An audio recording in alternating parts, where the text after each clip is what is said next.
mention The group that we fucked would us have. over in the first place. Whoa! Yo! What a thing to come back in on. I'll be fixing their talkies chat as they discuss. They got a lot of stuff to discuss. But first, it's time for your items. Oh boy, oh Christmas! boy, oh boy. And in order to save some time, I've just pre-rolled them. Valis claws. Sick. So, and Cratzzy, unfortunately, because he's in the mountains, he's going to have to use Foundry's in-game text to talk. So, pay attention to that if you guys want to hear what he has to say. So, Let me just close that chat real quick. excellent. That'll teach him a lesson. Hide. All right. So, to be clear, you guys have when I rolled this, you guys have a +2 Majesty, Challenger Threshold, and Corruption. That's for basically that's stuff for me, but essentially it means that there are augmentations made to the rolls that I made. Majesty means there's automatic tier breaks. Challenger means there's more items because you took on a challenge. And then finally Corruption because, well, you guys got down and dirty with some demons. So, let's go over these.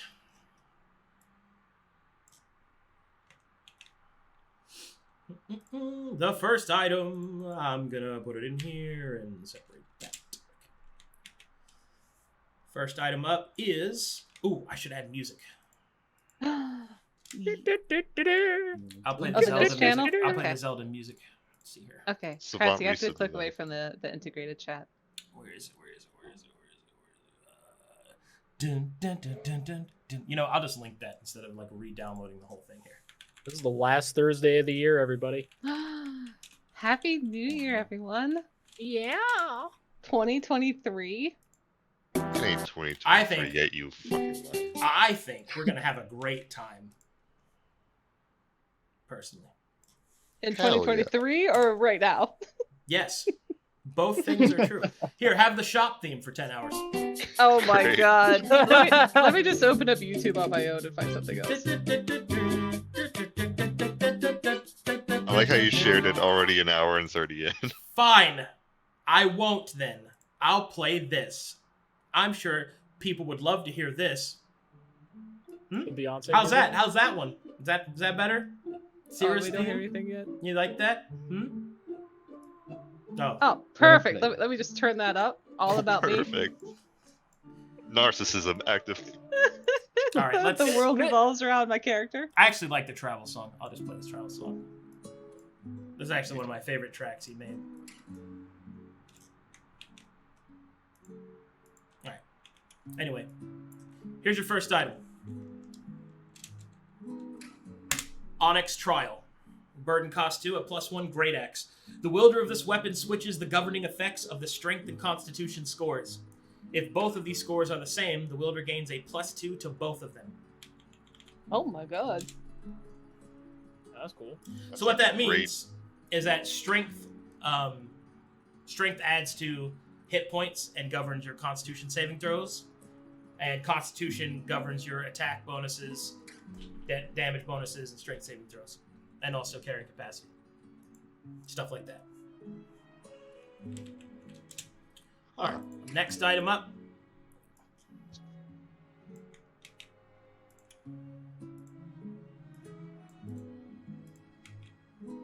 Is the Battle Drunk Buckler. Cost 3, +2 shield. This shield provides its bonus to damage dealt by weapons and thorn effects instead of its enhancement bonus to AC. Thorns. Whenever a creature attacks you, all enemies adjacent to you take your proficiency modifier in damage. This can only occur once per round. Oh, that's nice. Damn.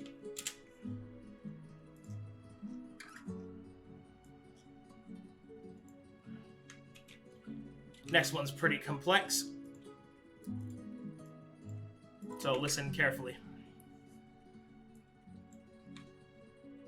I'm listening. Hold on, I'm making it look fancy. Ooh. Colored font. Dagger of Regret. +1 dagger, burden cost 0. Cursed attunement. When you attune to this item, you cannot unattune to it from it without the use of a remove curse.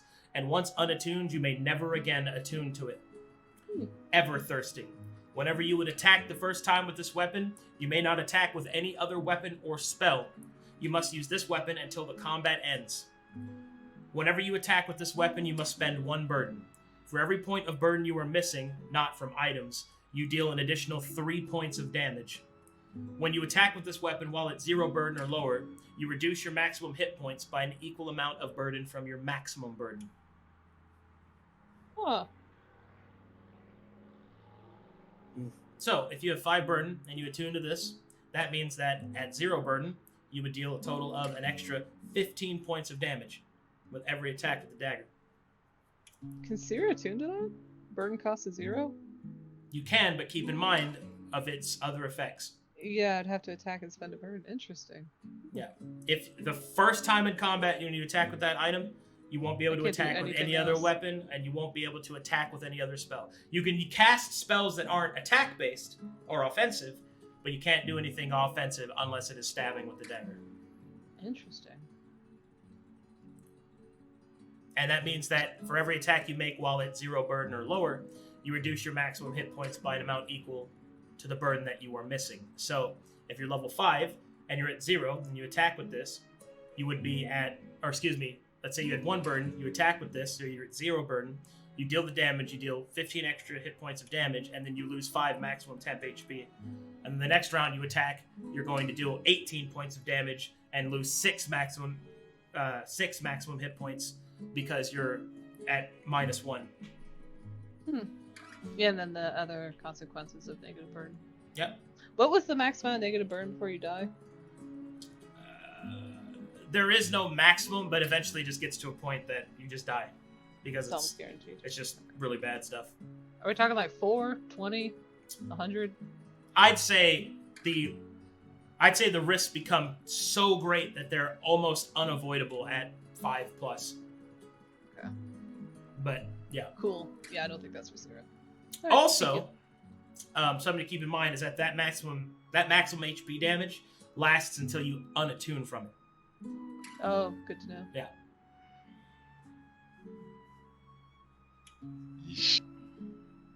So be careful when using the Dagger of Regret.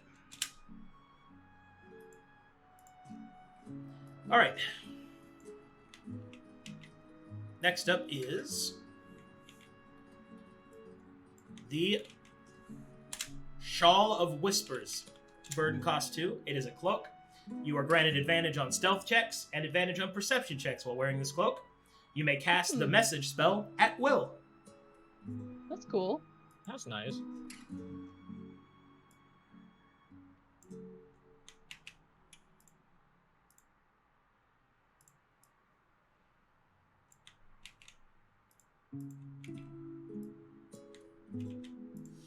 Okay, next up we have Ghostly Garments. Burden cost of 3. These are a set of robes. Spells cast by the wearer grant temporary hit points equal to the spell's level. These hit points stack with themselves. You may spend temporary hit points equal to the spell slot times 3 to restore that spell slot to you. You motherfucker.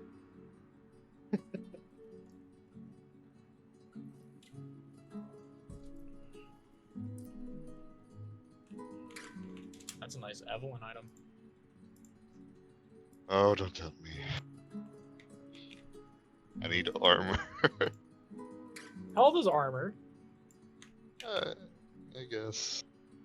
Consumable armor.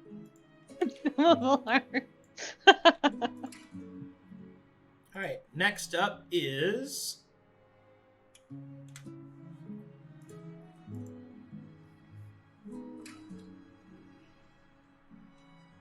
a tower shield. The Tower of Ruin. Burden cost 5, +2 enhancement shield. Whenever an enemy would critically hit you or an ally within 20 feet, your next attack against that enemy is an automatic critical hit, presuming you hit.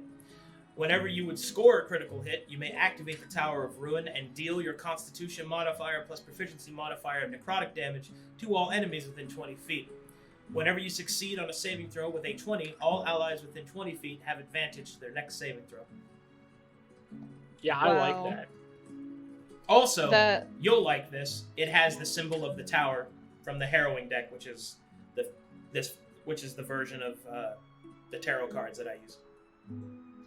Yeah. I like this shield. Yeah, that sounds like a U shield. Finally, a tower shield. You have to get rid of your armor though. Nah, I'm fine with that. I'll just put on normal full plate. All right. Next up, we have is Lost Ranger's Mail. Burden cost 2 +1 enhancement chainmail. If you attack an enemy with the same one-handed weapon type more than once each turn, each subsequent attack, I should say attack, not turn, increases the critical range of those attacks by 1. This resets at the end of your turn. Whenever you slay an enemy with a one-handed weapon, including throwing, you gain a +1 to AC. This stacks up to your proficiency modifier and resets at the end of your turn. Oh my god, Frosty, can Marvus wear that? Chainmail? Chainmail's heavy armor. That's sick for you though, Cratzzy, if you want it.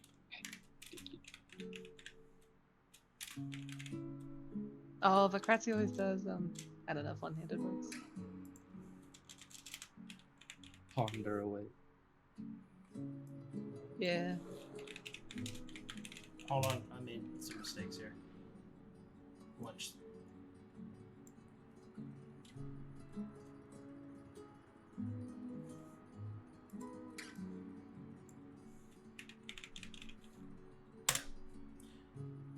Okay.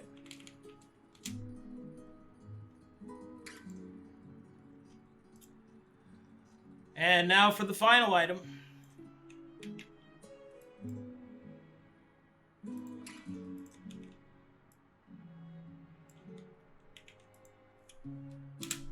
Pendant of Fading Hope.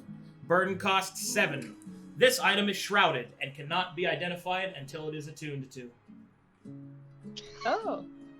Burning Cool. cost 7. Oh, why? P-A-R-T. Why? Because I gotta. There you go. There's your items. Cool. Those are awesome. So that was the loot from the boss. Yep. Or was it? That's everything. Did it? Okay. Where's my notes? I really like that tower shield. I thought you might. Yeah, divide and conquer, guys. I guess the ghostly garments work well for me. I'll be at 0 burden if I continue to use the wand. Or wait, no, it was the other thing. It's I had the shoes. that too. Wait, If I remember correctly, the wand doesn't take burden. no, I think I'm thinking of something else. Okay, so I'm attuned to the Sigil of Order, which is burden 2, and the Quickstep Sandals, which is burden 1. Sigil of Order, I mean, hasn't really gone wrong for me. It's just, I always go order anyway, so it's more damage on my Divine's Sacred Flame.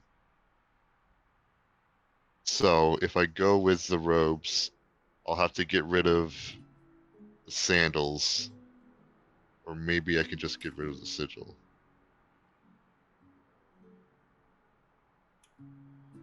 I like both quite equally. Well, the thing to consider, we still have other stuff that we had gained, and we could try and go and do like some quick upgrades to the fort to help us with making better items before we go into the actual decision-making processes. Yeah, we can do that. Like that soul foundry.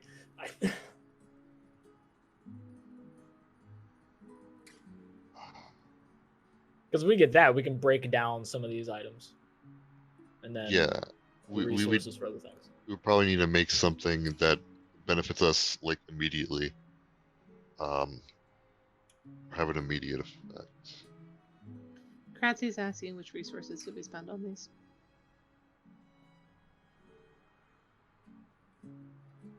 These were loot from the. These were what you got from the mayhem. Like this is loot. Yeah. Yeah. We are indeed looters and polluters. He says, oh. So yeah, we can start thinking about essences unless we want to think about facilities first. I think that getting an immediate soul foundry to break down stuff to give us more options to make equipment and upgrade equipment might be better, in my opinion. And we can do that with dust. So, you can use pure mana to instantly create a facility, and then that facility can be used to, as you have requested, break down items and things like that. Some of this may take time, but it is possible. It's entirely up to what you want to do.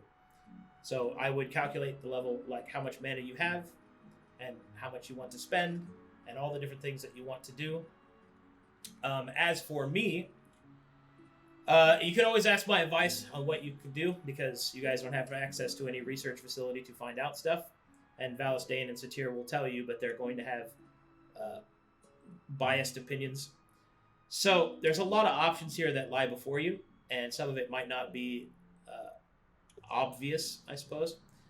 But the biggest thing that I need from you guys by the end of this session is to decide which of the many options you're going to take. So, Right. all the rest of it's whatever you want to do. Okay. Can we use it to like upgrade a facility for pure mana? Yeah, but you have to spend the mana. All right. Something that we wanted to upgrade, I can't remember. Was it like the forge or the soul font, or I forget which one it is. Well, we got a ton of new buildings before I went out after the mayhem. Yep. It is scrolling up. Yeah, we need to look at notes. So the document. Session 27. I'm looking. Back in October. Nexus, Oratory, Military Barracks, Observatory, Soul Font, Shale Foundation, the Mine, Attachments. Well, we could always just spend dust for some of these, unless mana increases the building instantly. Is that the trade-off? Okay, so here's the thing, right? Using dust... Oh, hi, Mom. Using dust is the standard way to upgrade these things, but that takes time. Using pure mana instantly builds the facility, which is what makes it valuable, but pure mana is an incredibly rare and powerful resource, and doing so is not quite cost effective. Basically, you pay a very powerful resource to instantly build it, as opposed to the much more reasonable resource that it takes to build it normally. I will tell you that other than the gain that you get from it being instantly built, using pure mana is inefficient to build buildings, unless the purpose you're trying to accomplish is instant build. Okay. So according to... Allow me to give you an idea. Each pure mana right. is worth relatively the equivalent of 10,000 dust. Wow. That makes sense. So that'll give you an idea of how much cost you're losing. Oh, But- we didn't get to build the Draconic Aviary for Albert. Boo.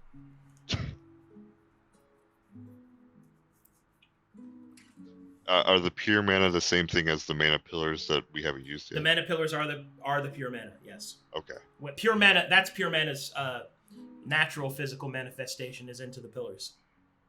Okay. And we have... You have 8 8 plus pillars, 2. which is 8 mana, and then you have the Yeah. +2 that you got, so you have 10. All right, great.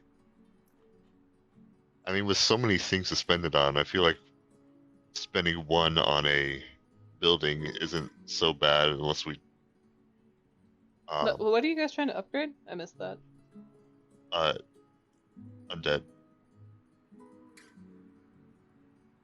You're Okay. spending it on him? No, I was asking him to explain it better than I could. It's this facility that breaks down essences for. Soul Foundry. Yes, that one. Basically, any special equipment or enchanted equipment that we're not using, we could break it down for essences. That's right. We do have a lot of those, but then we need to spend. Hold on, I gotta answer, Cratzzy. What else can we use pure mana for? Okay, so there. All right, I'll go through.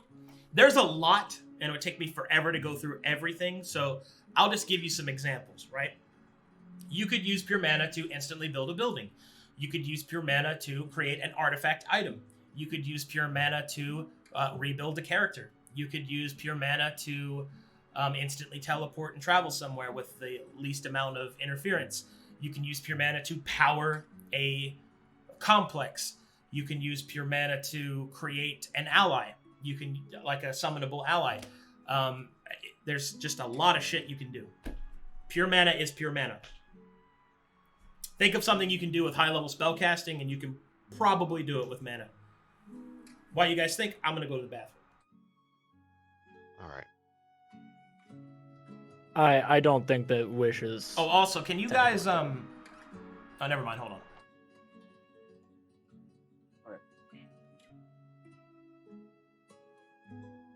Because what I'm thinking is we possibly have some time to be able to just go and spend outright dust to be able to do the Soul Foundry. Where Then was again- it even gonna sit? I'm looking at our fort. Because we built up every spot that was available in our foundation. Yeah, weren't we supposed to go and upgrade our foundation? Oh, wait, no, we did, and I think we have one building slot left for that. We have it, so we didn't spend it. Our next one would be a granite foundation. It would take 2,000 dust to do it. We would get one more medium building and one large building. So hold on. Your idea, Undead, about like the Soul Foundry to disenchant or rather break down our magical items that we're not using into what? We can break them down into essences, and then To hope essence. yes, into essence and their base components, and then we could use those to be able to make or upgrade better items, or we can upgrade our own items that we are already like attuned to. I have a suspicion that the stuff that we've had for this long might develop a predisposition based off of the character that's been attuned to. That's just like that is outright a shot in the dark. I don't know whether or not that would be the case, but I can at least lay on that assumption if it is, and we can always ask Valis and Satir if that might be the case.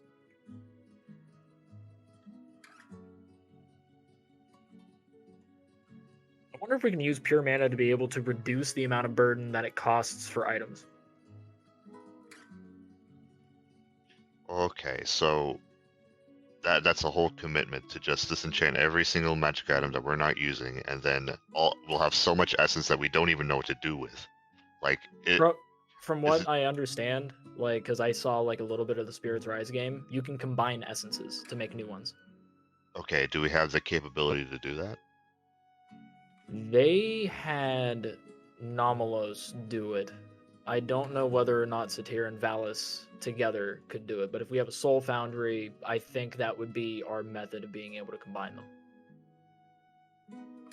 Okay. I'm back. Welcome back. The Soul Foundry Arcadum, what type of building slot was that? Large? Medium? It depends on how much upgrade you're going to put into it. Does it go on top of the Magic Forge, or is it totally separate? Soul Foundry is an upgrade for the Magic Forge. Or for the Mana Forge. Okay. Yeah. Oh, the Mana Forge. Oh, I just have a Magic Forge. Should I call it Mana? It's no, I think no, it's Soul Forge. Excuse me. Yeah. Is that the same thing as Magic Forge? Yes. Sorry. Okay. The proper term is Soul Forge. Okay. That's the lowest form of the workshop. Is Soul and then Forge. this was upgrade option To Soul Foundry. Yeah. Okay. And that would normally cost us how much dust?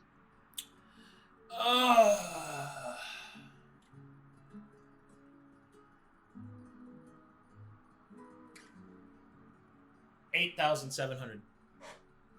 The difference between those two. Okay. So you have 1 mana That- pillar, which is usually 10. Yeah, and assuming we can have it up immediately and then immediately use it, that sounds like, 1 out of 10 mana. I would totally go for that. But So Cratzzy did I'm mention generally that off the they- table when it okay. comes to all these magic items because I can't use any of the burden. But my suggestion is lay out everything we want to do because then you can weigh what we actually do. If we just commit as we go, we may have regrets. Well, this is opening up more options later on. Mm-hmm. Who would like to make the list? I have an assumption that's going to be me. Okay. Would you like to make the list? That's what that okay said to me. My list is illegible. Digitally? Like, what font are you using? Oh yeah, the font is awful. I misspell I everywhere. can't believe I he's have no using spacing. wingdings, bro. Yeah, Bruh. just Comic Sans. Since you would. Comic be Sans is a horrified. dyslexia-friendly font. Yeah. Which means it's not friendly to anyone else. Okay, so option 1, Soul Foundry, which is 8.7k dust or 1 pure mana. Alright, keep going. Which point, Arcadum, do we have the capability of being able to combine essences with, if we got the Soul Foundry, would we have the capability of combining essences? Absolutely. Okay. So that's Okay. good. We could also consider the dragon. I mean, you can do that now. You know that. Like, you can combine essences now with the soul forge that you have. Oh, neat. Because you have a practitioner, and you have a facility, and you have the supplies. Okay, so that's good. We I can't will say break the it. Foundry gives you some benefits, like the ability to know what they'll make and to track a creation plan. But I mean, there's lots of little things like that. But yeah, Yeah, I would love to know those specific things. The other building we were considering is the dragon facility for Albert. mm-hmm. I think those are the only two really to consider. The pure dragon. mana. Which one? Roost. I Dragon think is what it Roost? was. Yeah. We had a draconic aviary we could build. We needed to upgrade the foundation to do that, Mm-hmm. which was I think 2k, and then the aviary was 4k. Well, if you want to not have to wait, you'll have to spend a mana to upgrade your foundation. This is where the inefficiency comes in. Mm-hmm. Because see, pure mana cannot be split up unless it's Yep. broken down into its lesser essences, right? So it's all in on the thing you want to make. So you can spend a mana to rush the foundation, and then the Dragon Roost is, yeah, you can build that with 1 mana. That's going to cost you 2 to make the Dragon Roost if you want to build it right now.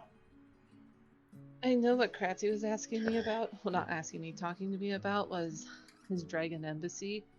How much time do we have to do Primus things, end phase things, compared to trying to get to his embassy for him? You don't know. Is it possible for us to do it? You don't know in character about how much time you actually have. The only thing I Okay. can tell you is that soon, not sooner rather than later, is when things are going down. But you don't know exactly Okay. how long. Okay. I am Well, I pretty guess cautious. you have Valstain there. It is a measurement of days Right. Okay. to give you Yeah. an idea. And we Okay. don't even know where the emissary is, right? Or Cratzzy?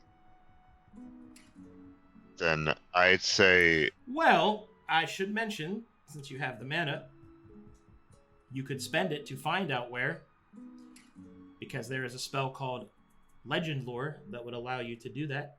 Although you are not capable of casting it now, use of mana would allow you to cast it, and then a use of mana to teleport to it. But that is an expenditure of mana. Do you want me to put it on the list, Cratzzy?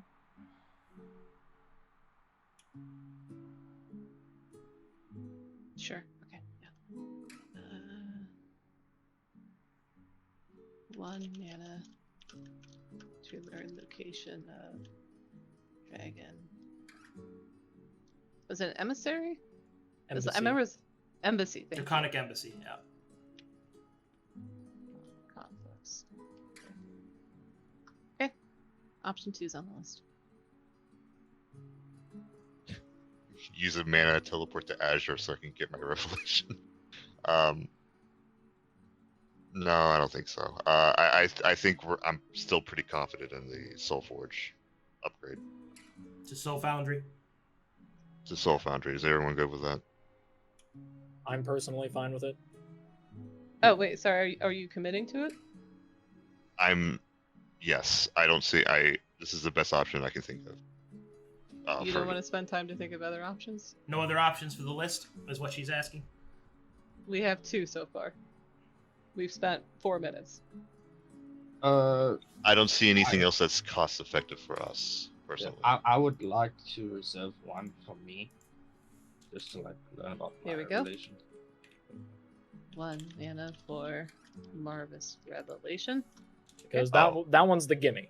Because Frosty doesn't have his yet, so like he no matter what, like that's what we will spend on. I thought you were as a talking player. about just buildings. My bad. Oh, No, we're talking about everything. We have 10 mana. Oh, Limited resource. gotcha. Okay. Example, does anyone want artifacts? Yep. Is it just an essence? Is it not the whole pillar? I think it was a pure mana essence is what we're supposed to use on you. Yeah, to activate your revelation is a pure mana essence, not pure mana. Although you could use mana for that if you wanted to, but I wouldn't. That's a pretty big cost to pay for that. Yeah. I mean, if it's just essence, then it's fine. I Okay, think so we let have- me take that off. So that is under 4. Do we need pure mana essence for that? Yeah, pure mana essence for Marvus Revelation. Okay, got it. It's under session 34. You guys are in there.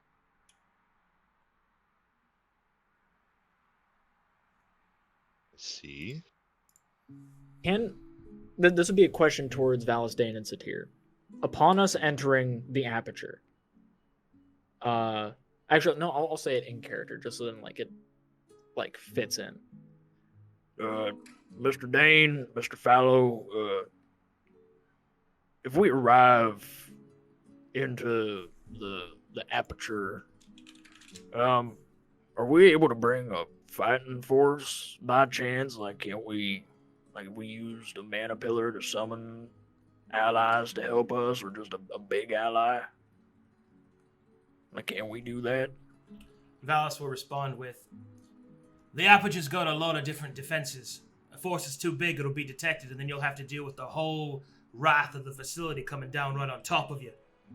I mean, hell, the weakness in the Nexus is almost a miracle in and of itself. Too many people set off the alarm, and then you have to fight everything. I don't think it'd be worth it. Could we summon it where that Team Namalos is? No, they're already in. It's shielded. It's sealed off from the rest. I mean, I suppose we could assault it from the other side, but to what end? Figured if they're also going after Primus, or at least doing something there, we can provide some kind of aid. And then maybe they can give the good word of our rebellion. And they might be able to reconvene with us to deal with Primus. Perhaps. But the way that I'm looking at it right now, we don't know what allegiances they hold, because if they're allied to Taladon, then we might just be helping our enemy. Primus is our enemy now, but we must also think to the enemy ahead. Once it's dealt with, then we're going to have to deal with the fact that we don't want to spend our resources to aid our enemy. Plus, we don't even know who they are. True. I just figured I'd pose the question. I was unsure on the capabilities we had at the time. Okay, so that answers that.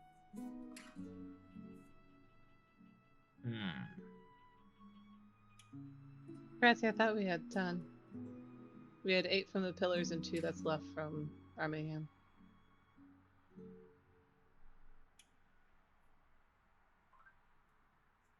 You should be at. We 8 had pillars, 6. 2 pure mana. Your thing says 8 for me up here. Yeah, it says 8 for me as well. That's what I'm Cratzzy. basing it on. Cratzzy put it to 8. That's why we're having this discussion. Oh, it's 8 total. Now that makes sense because I know you guys spent some. So when you say 8 pillars, is that including the pure mana we got from the Mayhem? Yeah, that's what he's saying. Okay. Oh, okay. So you have 8, not 10. Still a lot though. Yeah. Use this. Okay. Okay. Thanks, Cratzzy. Look, I think by the way we're looking at things, the foundry looks like something that we're gonna end up spending one on. All right. Yeah. I'm gonna offer some DM advice here, right? Sure. And remember, when I speak, I'm completely neutral. I do not have any dog in any fight of what you guys should do, other than I want you to be successful, obviously. But here's the thing: why do you want the Soul Foundry? So then we can break down a lot of the remaining items that Okay, we have like no what? intention of using. Well, considering what we have available, Okay, what do you have we have- available? we have 2 shields that, well, one of which, like, I'm probably never going to use. The tower shield I'm probably going to gun for, personally. So you have one so- shield. So that's 1 shield. Uh-huh. There's the shawl we're probably not going to use. Like, there's a decent chance we're not going to use it anyway. Oh, okay. So 1 cloak. Then 1 there's shield, 1 cloak. the dagger, which is good in its own right. The problem, though, is, like, it kind of hinders. It technically hinders combat. Technically. It does have, like, that damage increase over time, but the burden part can be very dangerous, especially if we're in a boss fight. So the dagger is a possibility of getting rid of. Well, let's stick with the ones that you know for sure. We also have the Cloak of Patches that no one's using, and the Bow of the White Spire nobody's using. So 4. Bow, cloak, and shield. And assuming you won't use your old shield, I think you're using the Cathedral's Targe, right? I'm using the Cathedral's Targe right now, yeah, so And I might be getting rid of that. Yeah, so that's a possible thing to throw in if you're taking the tower So shield. another shield. So that's 5 And- magic items. And if I want to attune to the tower shield, I'm going to have to remove my armor and just get normal plate mail, so that's even the Illuminator's plate that would be removed. Yeah, Yeah, but you that's- could give that to the other fighter though. Yeah, no, true. So, all right. So 4. Remember, this is 4 sure get rid of. So that's 5 items. Yes. My question to you is this: of those 5 items, if they are broken down from their essences relative to their various power levels, which you can figure that out by their burden cost, because that's an indicator of that. So from that broken down, do you think the use of the mana is worth the amount of essences that you would get from that? Because my question is, why not just break down the mana pillar into the essences themselves anyway? Why destroy options when you could just create more if the end result's the same? Mainly because, like, we're unsure as to what kind of mana we can get from the mana pillar due to it being comprised of pure mana. I can tell you right now that breaking down the mana pillar, and we've talked about this before, breaking down the mana pillar into lesser essences, it'll break them down into a lot of them, into more powerful ones, then those can be broken down, and you already have the facility for that.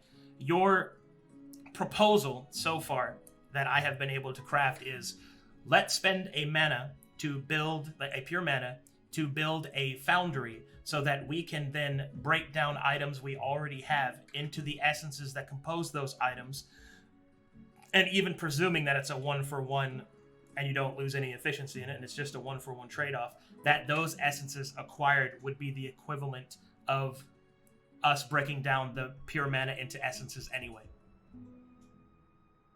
Yeah, I guess I was under the assumption that it would be inefficient to just break down the mana itself. So, I mean, if it is more efficient, then I don't know. Well, see, that's the thing. It's not even whether or not it is that you don't know if it is or not. Yeah. See, Yeah. We have a very powerful item, and we're discussing, do we want to break it down to lesser powerful items?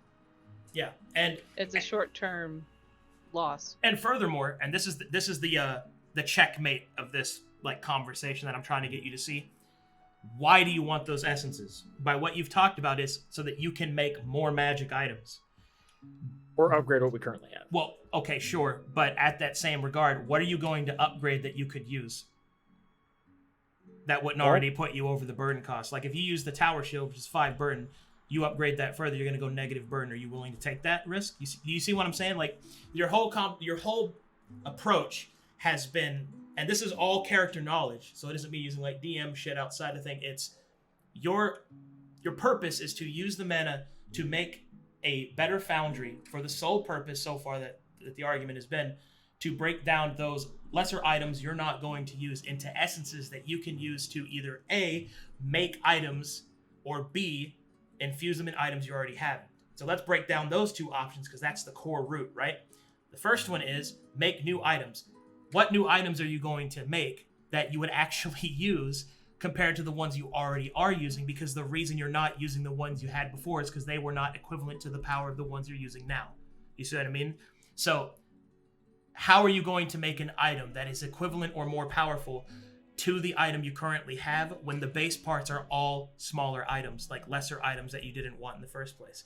And furthermore, by using those essences to increase the power of the items you currently have, which are already going to be at burden 4 or burden 5, how are you going to press those to a point to where they won't make you go a negative burden, or if you're attuned to more than one item, make you have to sacrifice the other item to use one anyway? You see what I mean? You're if that's the sole reason of doing the foundry, that is incredibly inefficient. It would be way better just to break down the pure mana into mana essences and then infuse them in items, and then maybe you get something that's equivalent of power but perhaps more specific of ability that you want, even though you don't really have control over it. But we're gambaying anyway.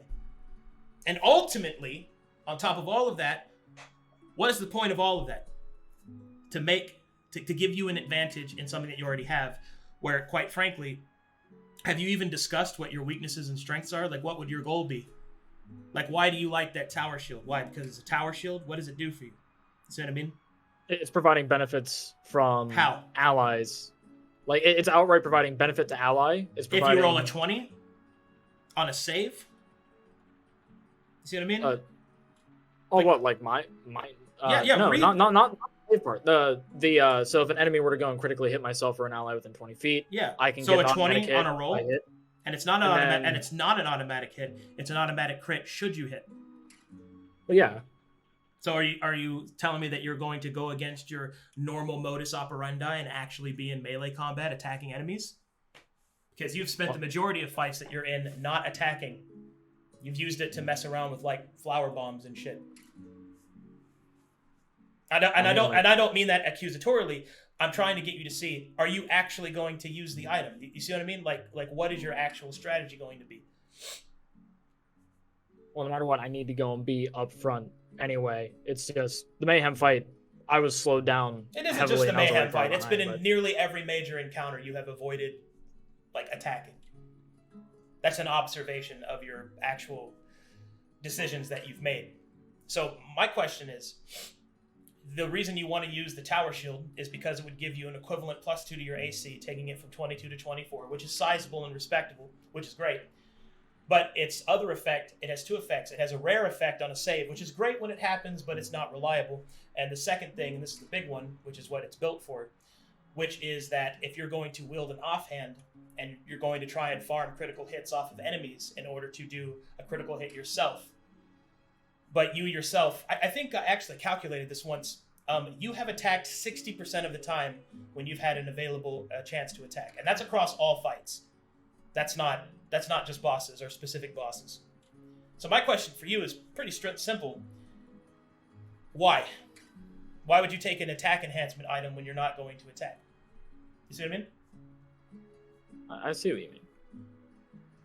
Build for the character that you've made, or change the character that you've made into something else if that's really what you want to do. But and especially since what you talked about earlier, the tower shield is a great take item, but it offsets with attacking.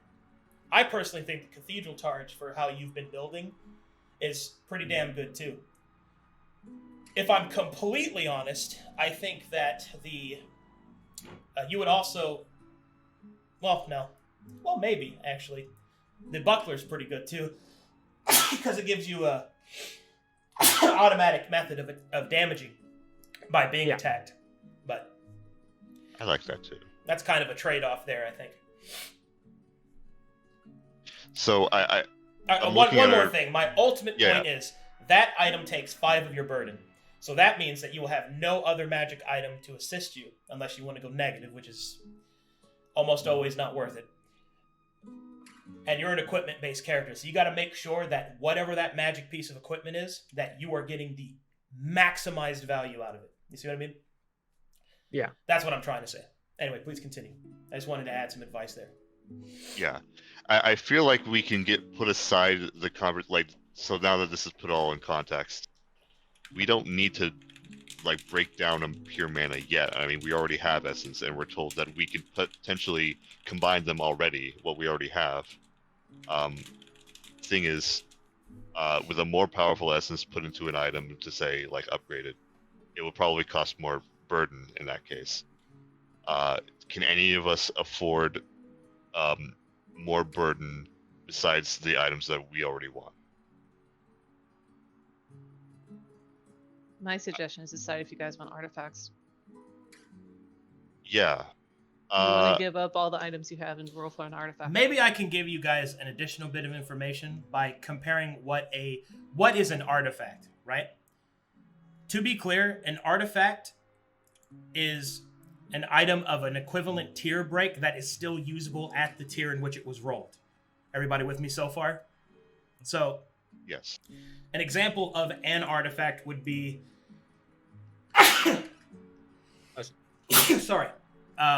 would be anything that's meant to level with a character, like Sera's staff. 2, something that's named for its tier, that has a name.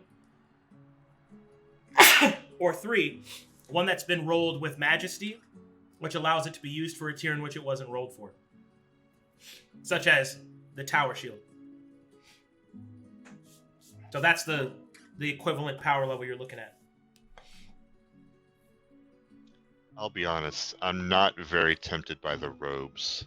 I'm assuming I would lose AC to begin with because I would give up I love those robes. Armor. I'm so bummed I can't use them. I do too. And I So want to be the one who bummed. uses them because they look great for me. You motherfucker. I could regain spell slots in multiple ways. Oh, that's so good though. But I want to look at another artifact that's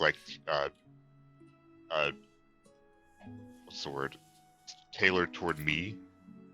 I would potentially have 4 mana or 4 burden I'm willing to take on because I'm not so interested in my emblem anymore. One more thing. Sorry. Yeah. If you choose to spend mana on an artifact, you get to augment it in one of 2 ways. You either get to choose a character and it's made for their class, like it's rolled for their class, or B, you choose an item type and it's rolled against those types only. For example, you could choose Marvus and it would get barbarian items, or you could choose robes and I would roll off against all robes, which would be both usable by Sera and by Evelyn presumably. Let me validate an assumption. I have an assumption that I have no interest in items because I have no burden. Well, I'm surprised it hasn't been discussed yet. But my question is, instead of spending mana on the artifact, since you don't want any other items, why not just spend the mana on your staff? Oh, that's what I'm waiting to do. Yeah. I want to upgrade her mark. I want to put the Shadewood into her staff. I want to upgrade the staff. I want to upgrade Moto, but we talked about that would be very risky because I'd have to take Essence to him and do it in the Aperture, so I don't want to do that. That's what I'm waiting for us to get to. But if we want to do that now, I'm more than willing to do that. You specifically, Sera, because you have a bonded weapon, or excuse me, an item, it's going to be more difficult for you. I will not say that you will always be without burden, but right now your staff is unfinished. Mm-hmm. So that's just the way that it is right now. Okay. So for me to upgrade Ica, is that 1 pure mana? Should I put that on the list? It depends on how much you want to upgrade it, but yes, the next stage of upgrade is 1 mana. Okay, I'll put it on my list here. 1 mana for Ica upgrade. Because I also have it as a note as 1 essence, and it didn't essentially matter what essence into for Devil's Mark as well. Yes, you can use essences to upgrade both the Devil's Mark and the staff, but a mana is just the best form of all of that, right? Like it's. So I can put a mana into the mark. Yeah. Ooh. Which is technically putting a mana into your revelation, but. Mm-hmm. Okay. Since we're hungry for more options, the idea of finishing Evelyn's revelation, the one that guided me toward the Azure, we could do that assumingly instantly with the mana. There's that. I will tell you that you can instantly travel there, but that doesn't mean it's going to just do the mission for you. Yeah, it's going to be a whole thing, isn't it? I mean, yeah. Well, Yeah. I think that's Frosty's- far more appealing for our mana than guys, is we can put it straight into our revelations for those that it applies to. Frosty's is different because it hasn't awakened yet, so awakening his is good, but an instant. But yours, you travel there, you have to do a whole thing. I mean, it's like, yeah. If you want to do it, cool, but time, tick-tock. That whole time thing, yeah. Okay, so who wants to put a mana into their revelation? I'll put it on the list. Well, it should be on the list. We're doing that. I feel like we should always do that. Who can? Because we just talked about that you may not be able to. So if you want to, that's fine. I'll put it on the list. But who can and who wants to do it? Frosty can and should. So Frosty he's is the doing it gimme, for but he's pure an mana essence. Yep, I've got him for that. What else we got? Oh, gotcha. Okay. Yeah, you don't need and to let's- spend. You don't need to spend a mana. I mean, you Got could, it. but don't. You don't have to do that for Marvus. You can just have a greater mana essence for that. We can learn what it is and then go from there. I think the other person that should get a pure mana for their revelation is Albert. How about we vote for ourselves? So Cratzzy, would you want to do that? Or is there something else you want to do? Okay. 1 mana for Albert, specifically your revelation. So is it his revelation? Is his revelation the same thing as being a Dragon Knight? Or are those two separate? Oh, I want to make sure there's no misconception here. Spending a mana on your revelation can empower it, but what it mechanically does is it raises your revelation to the next step. Sometimes that's a direct mechanical benefit. Sometimes that's the revelation of a quest or other such trigger. You get what I mean? So keep that in mind. That's not just going to be like, I empower my revelation directly. It doesn't work like that. It increases the synergy that you have with it. Yeah. So the last one I got was Division. Yeah. Is Albert's revelation the same thing as being a Dragon Knight? Correct. Okay, got it. Dragon Knight abilities. Okay, and then for you. Yeah, you already got your quest, Albert, which is to go to the embassy.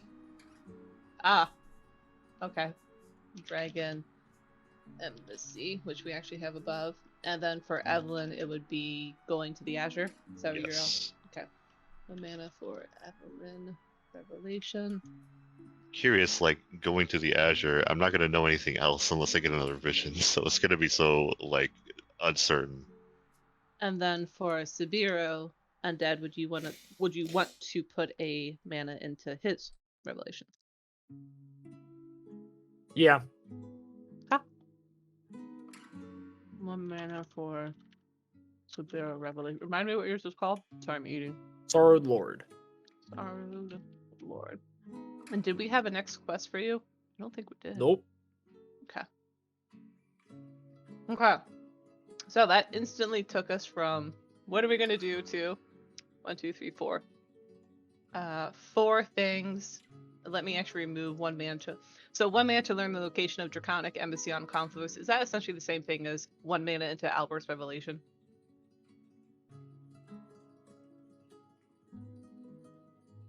I mean, you still have to teleport there, if I understood correctly. Oh, I've been muted this whole Okay, time.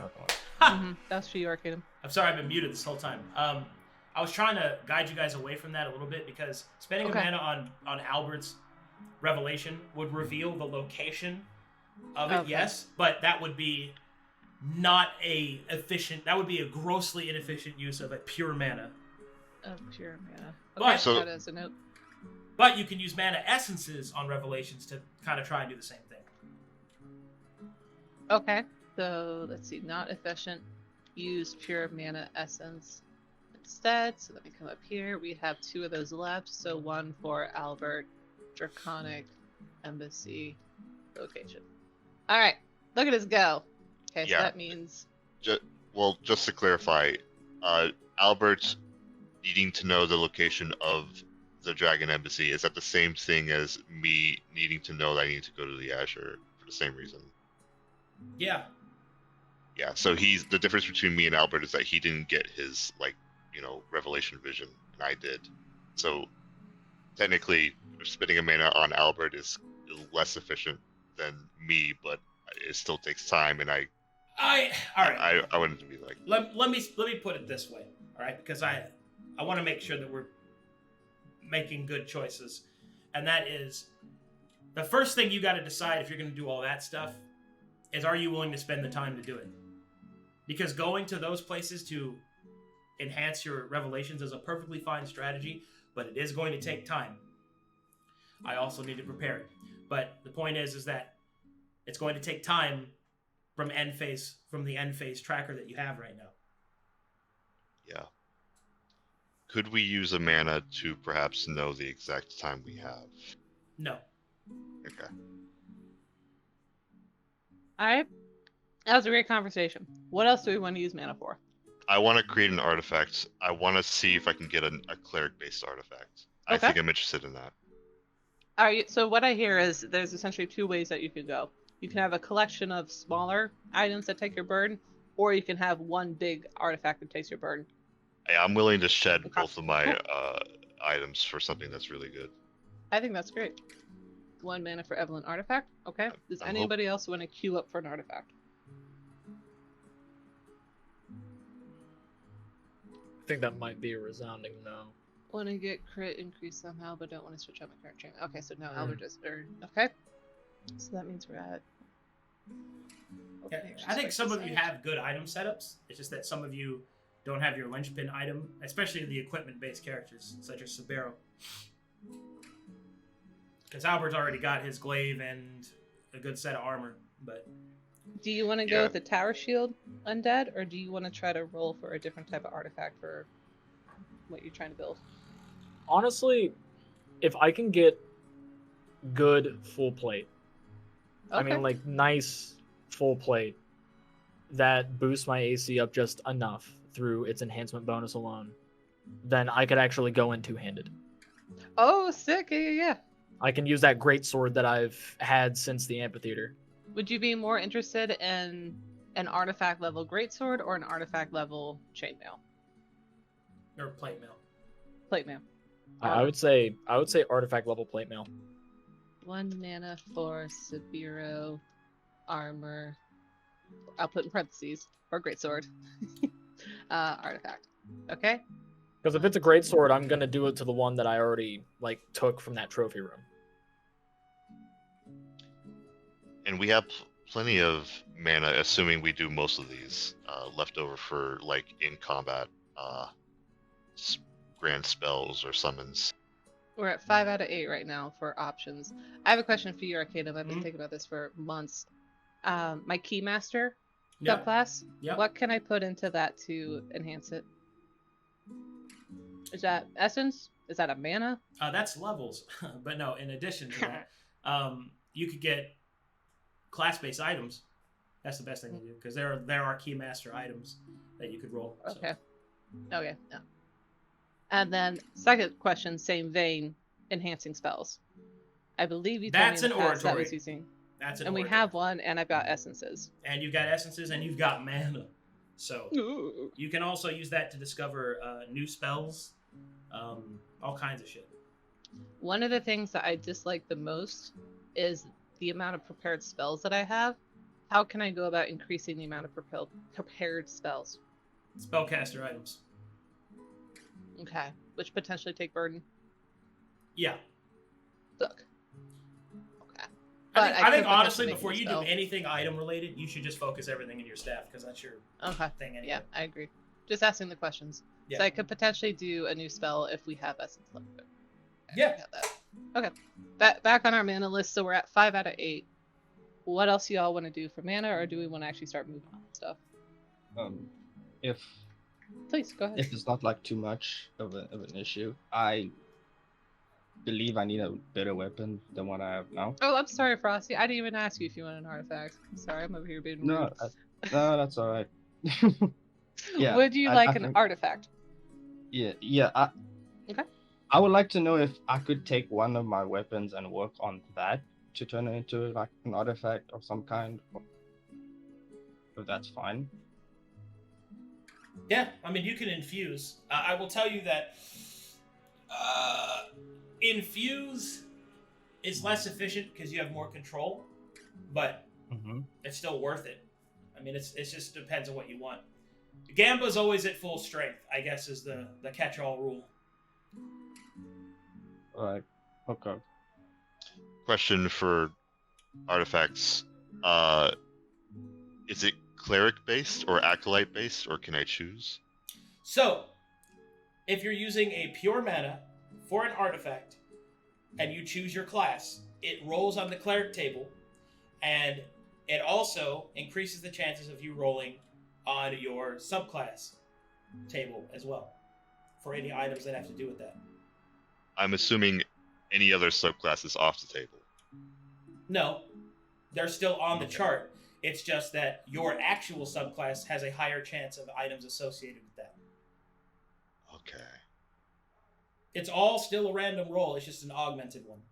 For Yeah. example, Okay. this roll will be a cleric item.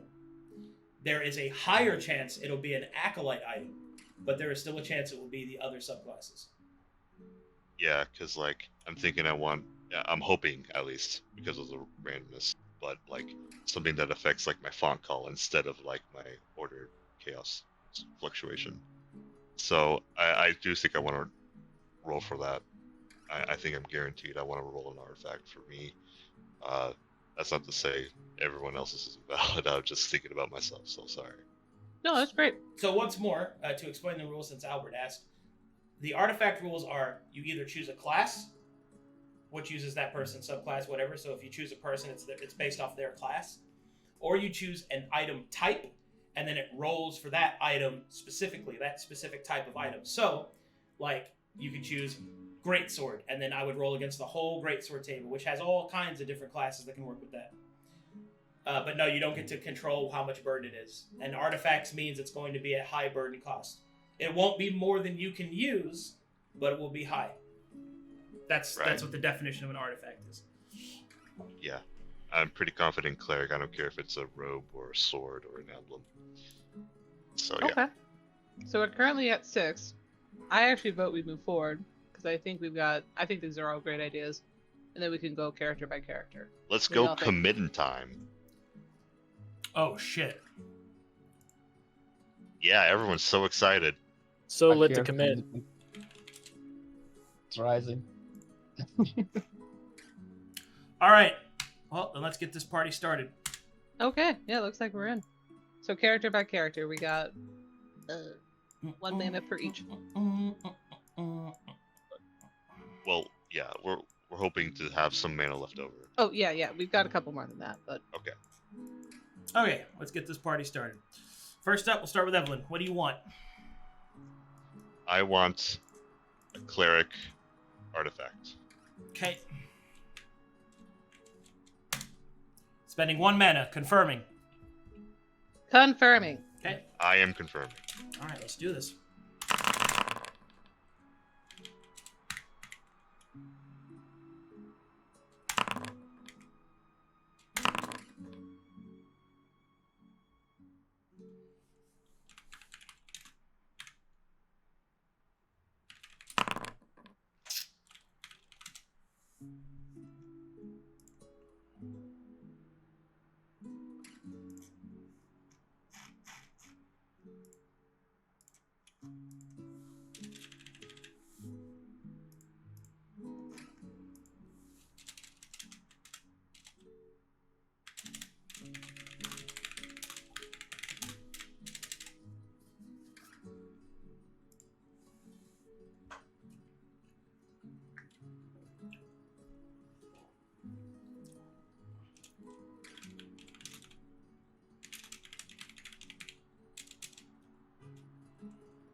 We still have that mayhem wing too, if we want to make something out of that. Oh, what an excellent reminder. Paraglider. Oh shit! Flying. Battle kite.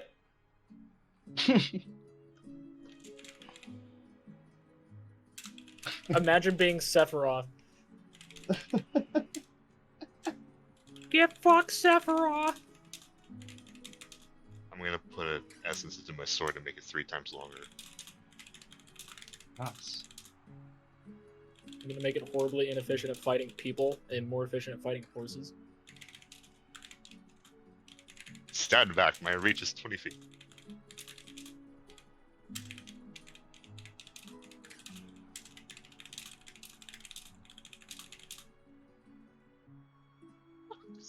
I'm laughing about the 20 feet.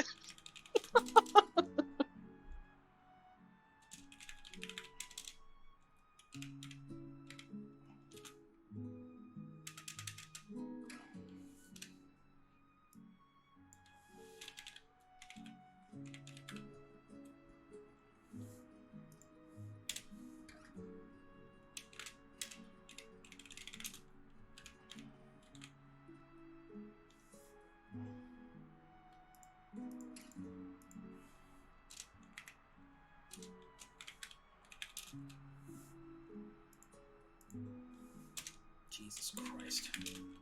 Sandwich shop.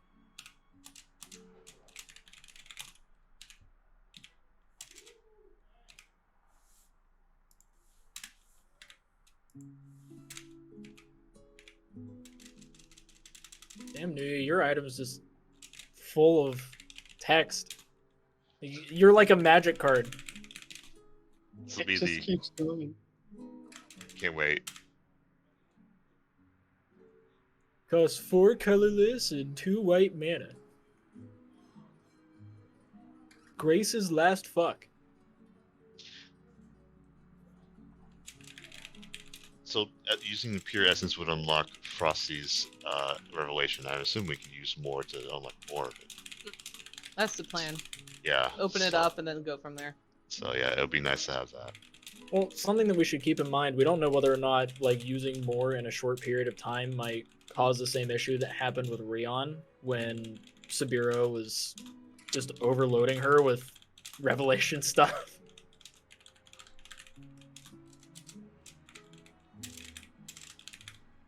Might want to ask Valis and Satir about that. Yeah, we'll do what test run. We'll be our guinea pig.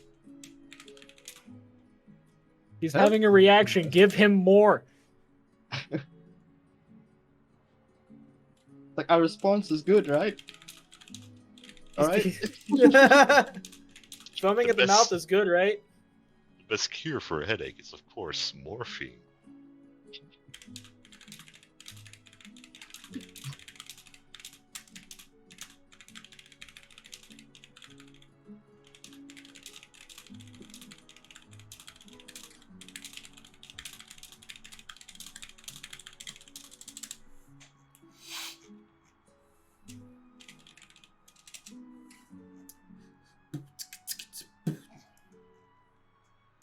Damn, he beat his box.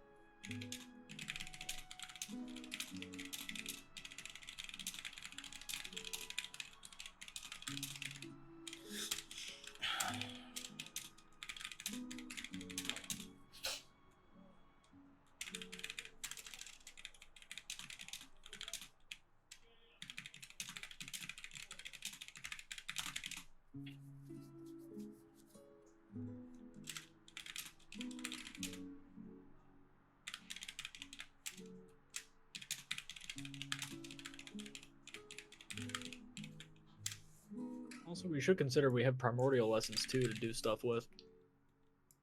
And fire. And fire. And normal mana essence. Yeah, that's why I'm thinking the facility idea is kind of little pointless. for this rather. I was just thinking about is maybe we could store because I love those garments, and if I have a potential to get burned down the road, we can just store them.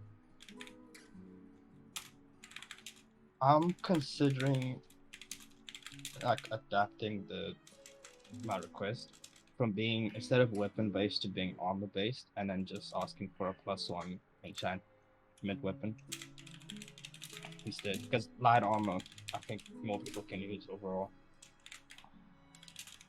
Yeah, whatever you want, man. You want me to change it to instead of weapon-based armor?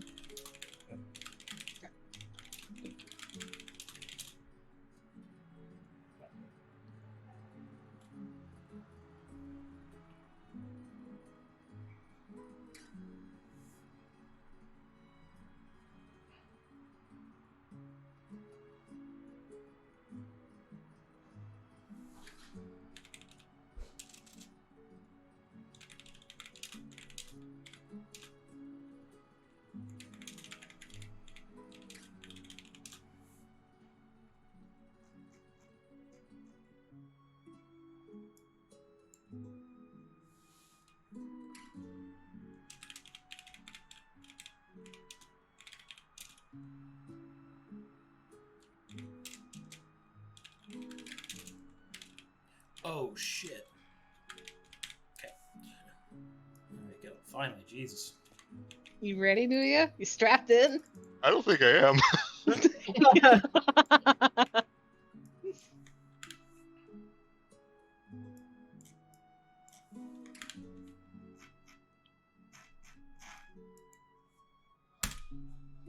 All right. Oh, Eventide. Christ. Eventide. The Twilight Judge. Burden cost 5. This hilt forms into a scimitar that the wielder can use, and its damage type and effects are based on the tier and shift type. In order, Tier 1, it does Radiant 1d6. Tier 2, whenever you damage an enemy with this weapon, heal an ally within 10 feet for an amount of HP equal to your proficiency modifier. Tier 3, Radiant 2d6. Tier 4, whenever you heal an ally, you may attack an enemy as a triggered action. This can only occur once per source of healing per round. Chaos. Tier 1, Chaos 1d6. Tier 2, damaging spells you use can be channeled through this weapon. This changes their range to melee, and you deal this weapon's damage and the spell's effect simultaneously. Tier 3, Chaos 2d6.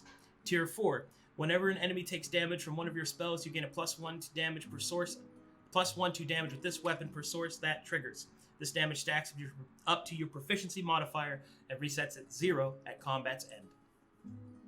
Damn. Nice. Oh man, 2 swords? I want that. Well, no, I could. Well, it's a slashing weapon. I can use my my wisdom modifier. You're So- gonna look like a samurai with 2 swords. That's so sick. No, I'm not Ooh, gonna the use. samurai war. No, you'll have it stored, right? You'll have your 2 swords stored. You use. Oh my god, sorry. I'm over here living in the fantasy world. I'm not gonna dual wield, whatever it is. But that. Oh god, that's Alright. better than the robes in my opinion. I want that. There you go. All right, who's next? Sera. Yeah. What? Staff, please. Okay, let's do pow bam. I also have the Shadewood from Brianna Mhm. staff that we've spent 1 week to fusing with it. Yep. Can you post in notes what you have for it so far, Yes. so I can check its progression? I don't have to copy all this. Oh, in a moment. Because we got that. Because I got Boom, that. boom, pow. Because How do I copy text on an item? Because you got that. Something that I need. Maybe if I go to edit it? Yeah, you have to go into edit to be able to Oh, copy here we the go. text. Copy. Okay, here's where I am currently. I like you because you got that. Something That I need! I got a question. Order tier 4. If I attack with my weapon and I hit, and then I heal an ally, I would be able to attack again. Correct, but only triggers once per source, so you'd only be able to do that once per round. Okay. So the idea behind it is you could, for example, you could attack, heal, attack again, healing word, attack again, heal, attack again.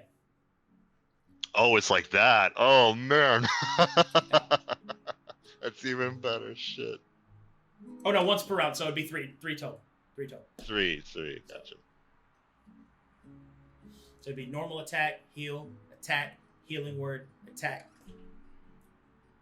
Well, when I'm locked, I can't use healing word if I attack.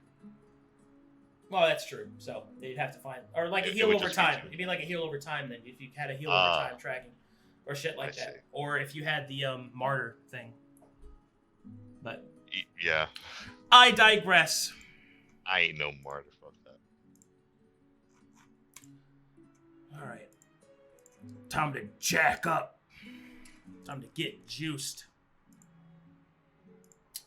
Well, that's certainly enough mana.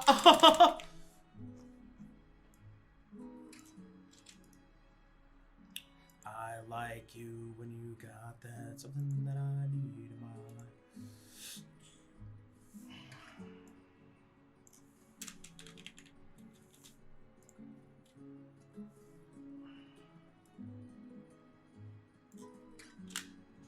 Oh no!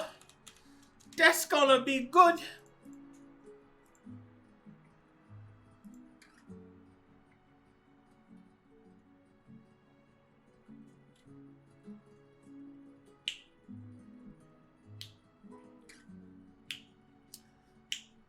Okay, I got some choices for you to make.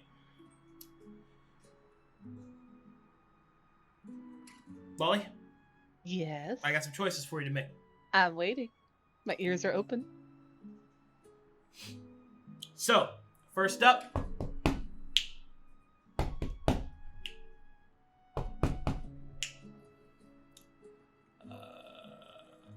so since you added the shade wood, right now Ica is frost based, and you've added shadow.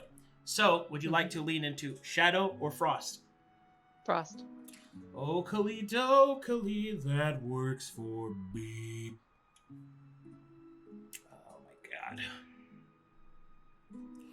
Alright, you have your devil's mark. Okay. Let's roll. Let's roll for your aspect. Bop, bop, bop, bop, bop, ooh, bop.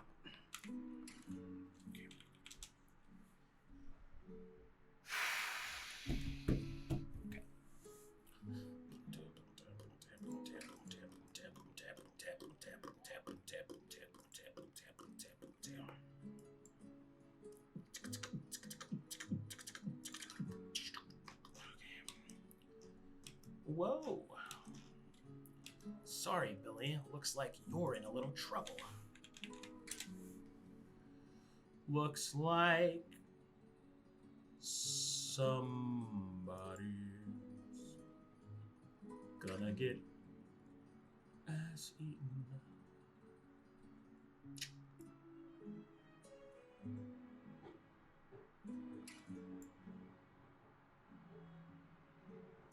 Oh, I think my food's here. Give me a second.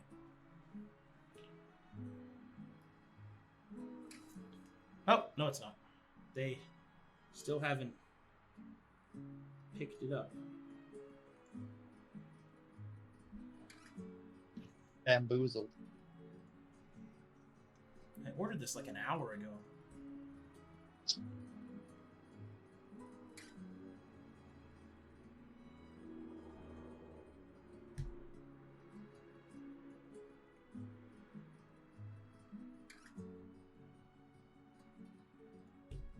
Weird. Alright, anyway. Strange.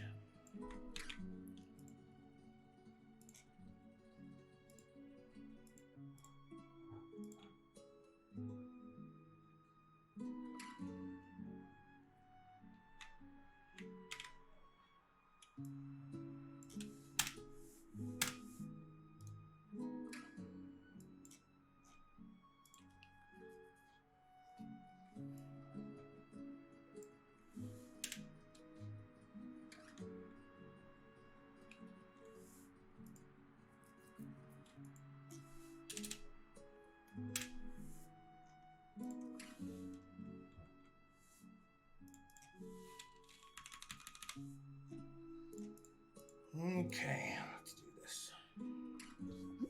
I'm so excited! Do-do-do-do-do. More ways to blow people up, please. I would like more ice, please. Oh, I did pick way back one with the shade lord if it matters. Utility, I think it was. Yep. Okay.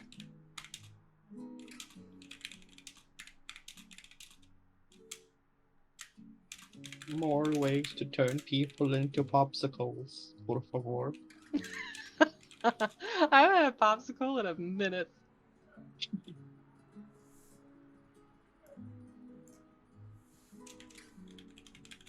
Give me that Flintstones push pop.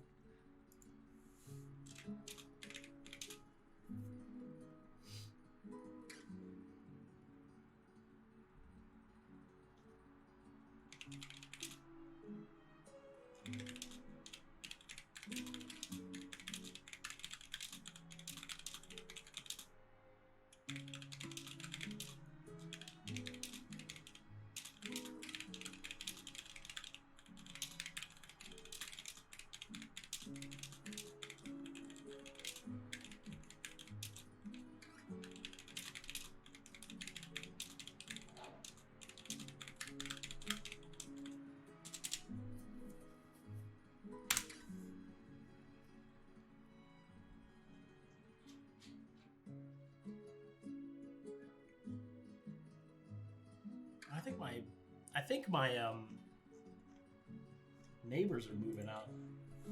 There's a lot of angry sounds. Oh no. One of them might be moving out. Yeah, it looks like their fights, I guess, got too bad. Uh-oh. Trouble in paradise. But that's none of my business. Okay. Okay.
All right.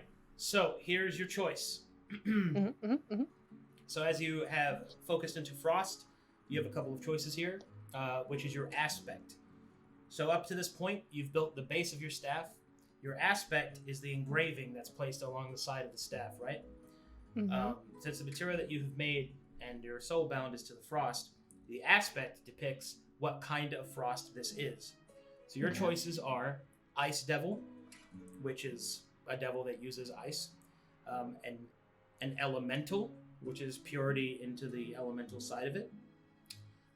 That is the Storm, which is to the storm side of it. This is more of a druidic feel. Or the emotionless emptiness of the mind. Can I ask some clarifying questions? Sure. The last one. Help me understand how that's related to Frost. Colder emotions. Oh, Yeah, that okay, kind of thing. got it. What does it matter in terms of how that influences the type of magic? All she'll of do? these will influence the magic that you make. Okay. So is the last one more geared towards influencing emotions in others? Correct. Interesting. Okay. The alternate definition of being cold. Mm-hmm. Oh, the second one's the most appealing, but that's for me as storms. But let me think about what Storms should we 3. do? Oh, sorry. What was the second one then? The Ice elemental. Devil, Elemental, Storms, and then Mind. Oh, it was 4. There's 4. Oh shoot. Okay. Tell me what the elemental is then. Versus Elemental the is the pure element of water, and it'll be focused on Okay. the elementals themselves that make it up. This will allow Okay. you to. This will allow you to manipulate water, not just ice, and the Mhm. entirety that water can affect. Okay. I'll explain it to you this way: Ice Devil is using ice to harm others, right? Mhm. Using it as a harming full offense. Elemental lets you control water, not just ice, and it's focused more of the natural recourse of the world. Storm has to deal with the shifting of time plus nature, and it's the more of the druidic style. And then finally, the last one is the mind. I'm thinking. I think I double down and do the first one. Nice double. Well, I guess at this point I'm quadrupling down. I thought you might. I'm so tempted by Storm, but yeah, let's go. Let's do Ice Devil. Storm is tempting.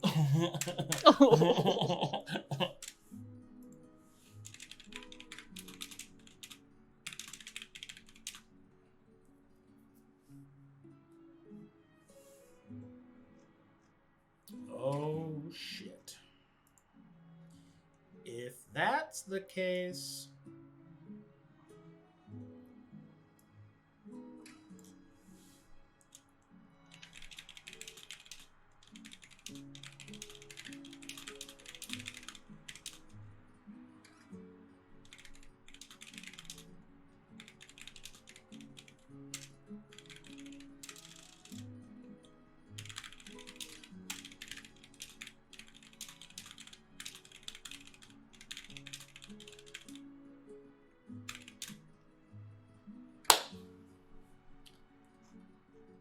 Okay. Here are your changes. Yeet.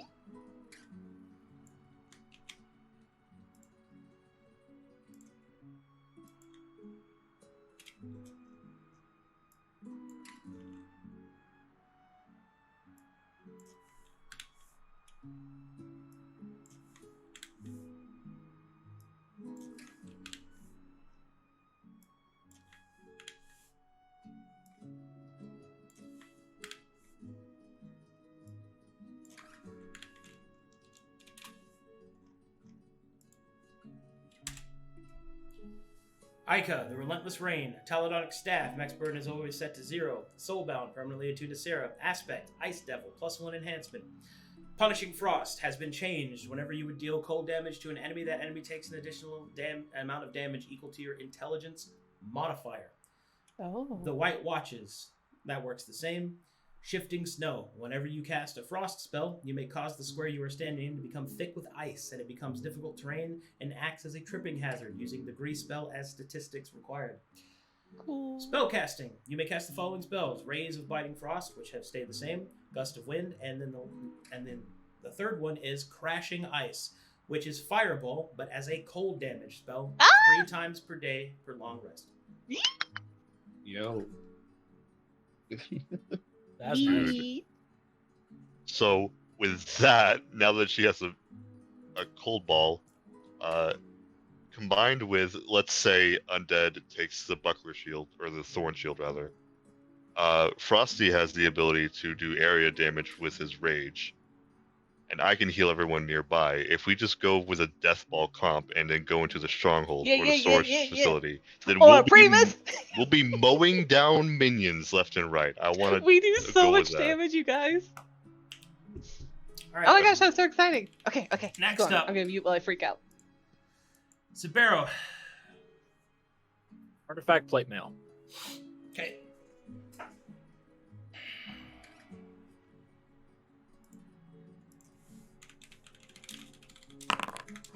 Nice. Yeah, first one's 69. This is good. Ah, just what I wanted. I got hee hee ha ha funny number. Standards are so high.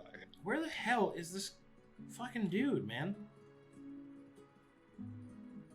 What, the guy to complete the 69? I don't know.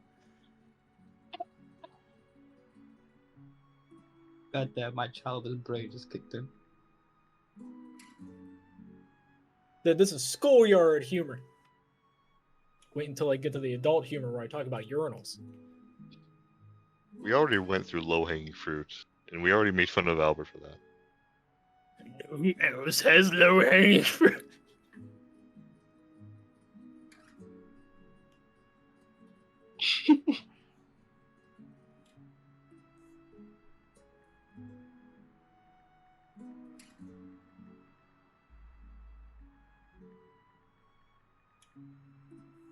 Just gets me right in the plums. Okay. Let us.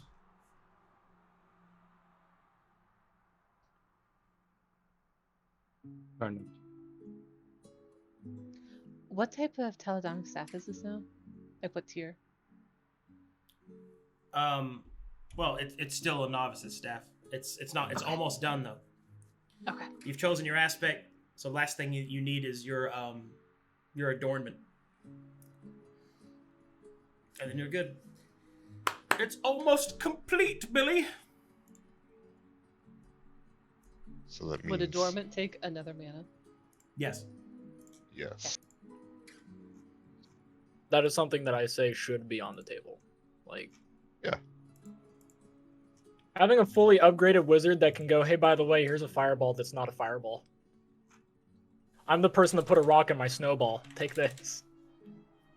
That's so true. I built an asshole.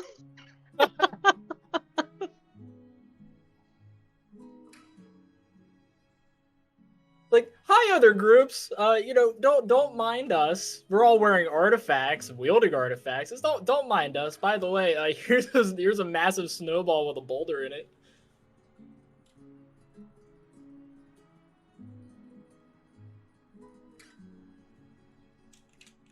I really love your shifting snow though, because it becomes difficult terrain, which means I don't give a fuck about it. I thought about that too.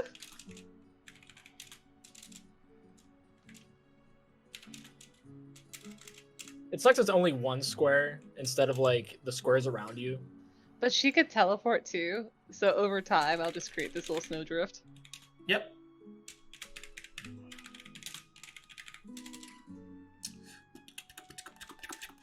Why is she teleporting in all these positions? And it's like, here's why. You have a fighter to get through, and another one that can fly.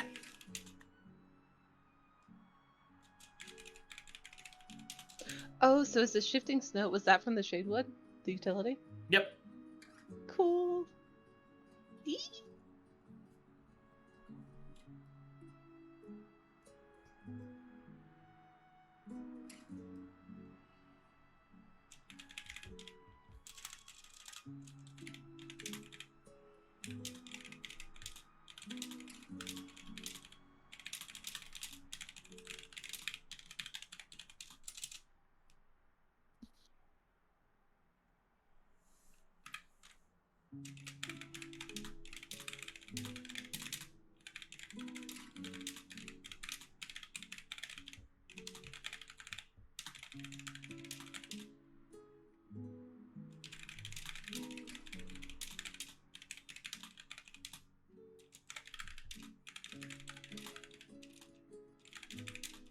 This is such a sick item. Okay. Ayo. Good vibes, good vibes. Gotta give that item some NyQuil because it's sick and it's gonna knock me out. What the fuck? I'm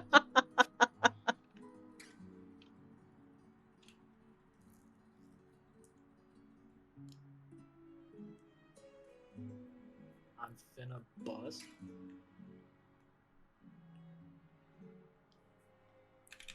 Happy that like you finally have a fireball spell. Like I just can't Me get over that. too.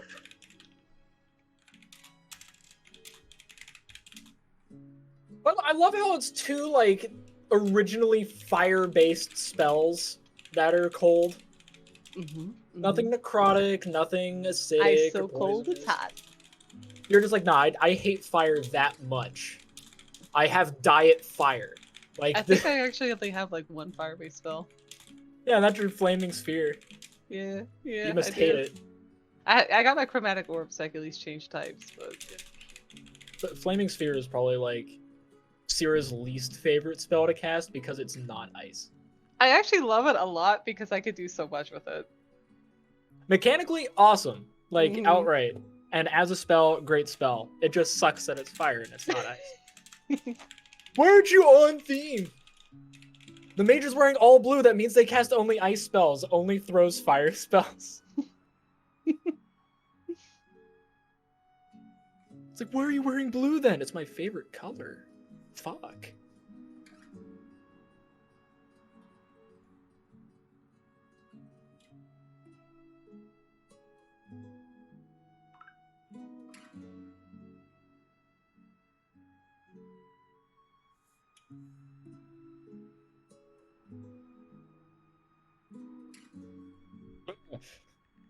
Oh, sorry, I was just checking my text. Well, you rolled a 22 to hit. Yes. And, Yes. and for a bonk to Get deal 2 smashed in the damage. head. Oh, damn it, that matches my AC. Shit.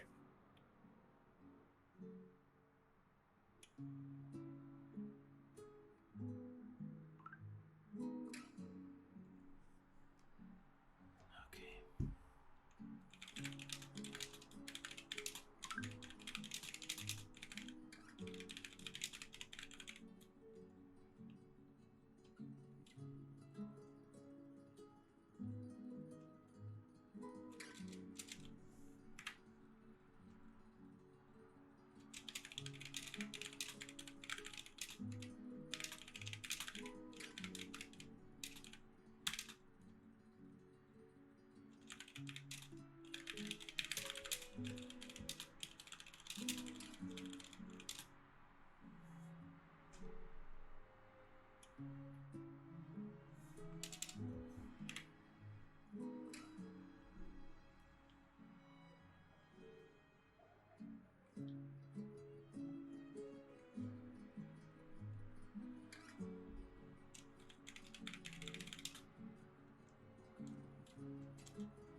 You know, while he's typing all of this up, we should actually be discussing where we might want to go after all of this. Oh, I'm getting a little bit. I'm adding in my new stuff. You can From start with everything- that, me. From everything so far, I'm now like doubling down on the storage facility idea. I think we should have like 2 places that we want to go to, like picked between all of us, and then whatever is the most common one will probably be the one that we have to go for. Second to me is the glyph chambers.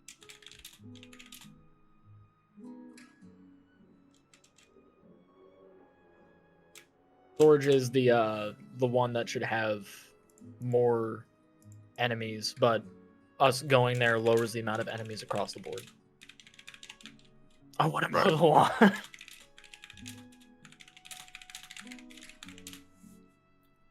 Man. This item is sick. Okay, here you go.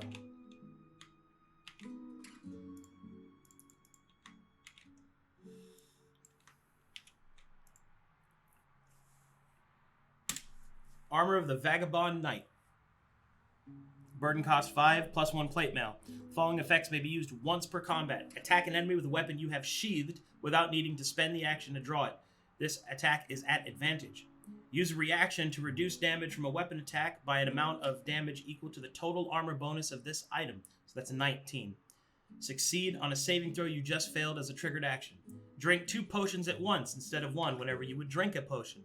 Whenever you make a death saving throw, you may stand up on a roll of 15 or higher with 1 hit point. Damn. Holy shit. That's nuts. I am the man of the mountain. I like that. That's great. Good. So much utility. Per combat, plus 1 plate mail. I like.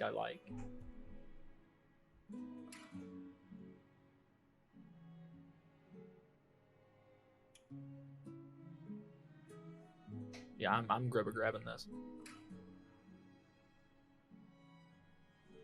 Look at us. With Dimmadome. I'm so proud of you guys. Yeah. I feel like the next on our list should be Frosty's Revelation, because I'm just too curious, and we all pretty much want it anyway. Well, that's the next person in line, so. Great. Side of times. Let me scroll up so I can track when we spend it.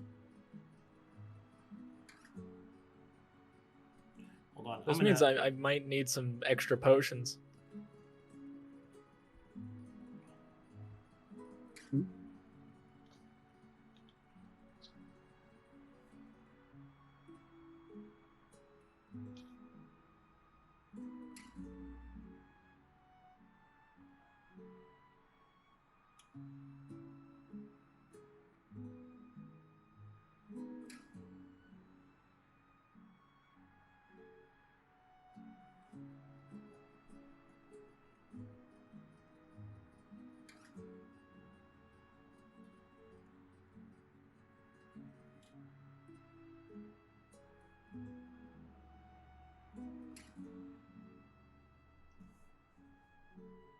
Ugh, I'm so hungry. Sorry, guys. So fucking. Why'd you get a snack? Yeah.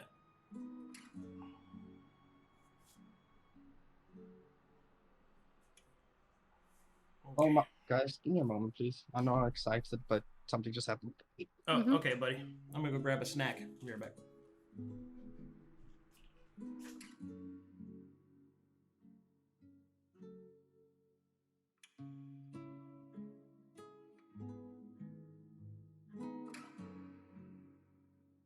I have just one. No, I have. Okay. I have Supreme Healing and then 2 regular healing.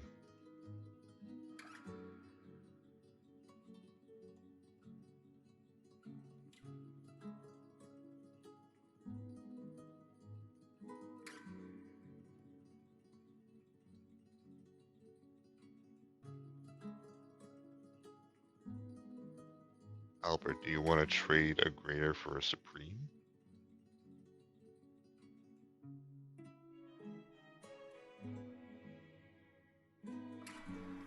Oh yeah, I'm back.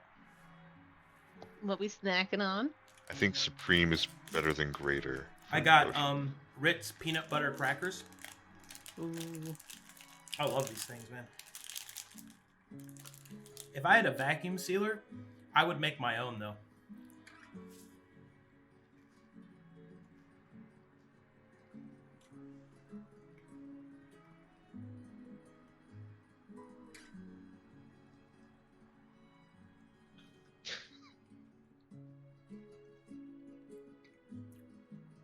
Blowing his mind right now.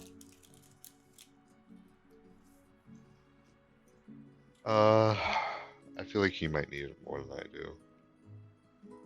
So, well, I mean, I guess it assumes that he will actually use it when necessary. Can I trust Albert to drink a potion when he's hurt? Okay, I'm back. Sorry. It's raining heavily, and sometimes water comes into my room, so I had to go fetch up out to the stomach. Oh shit. You good? Yeah, I'm good. It's not too bad. Revelation time? Mm-hmm.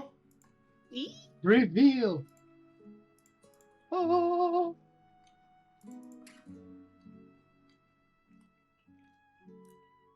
Hold on, Yeah. I'm riddling. I'm manaing.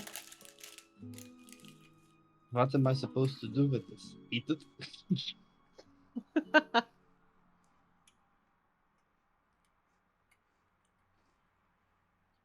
Just consumes the mana essence. What am I supposed to do? Is just eat it? Yeah. Oh. Alright. Delicious. Nutritious. Tastes like power!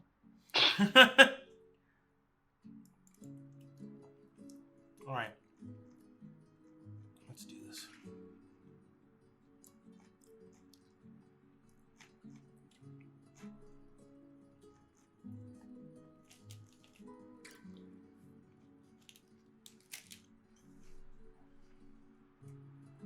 I won't be able to use it because I plan on using the sword. Gotcha. The S word? Sword.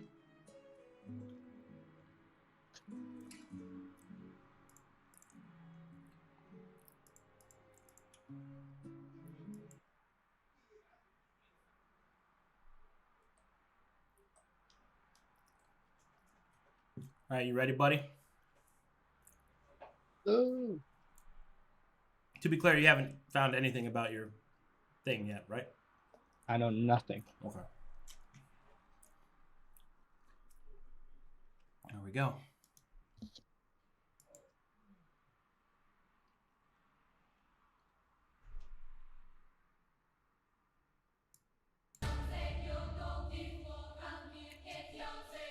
All right.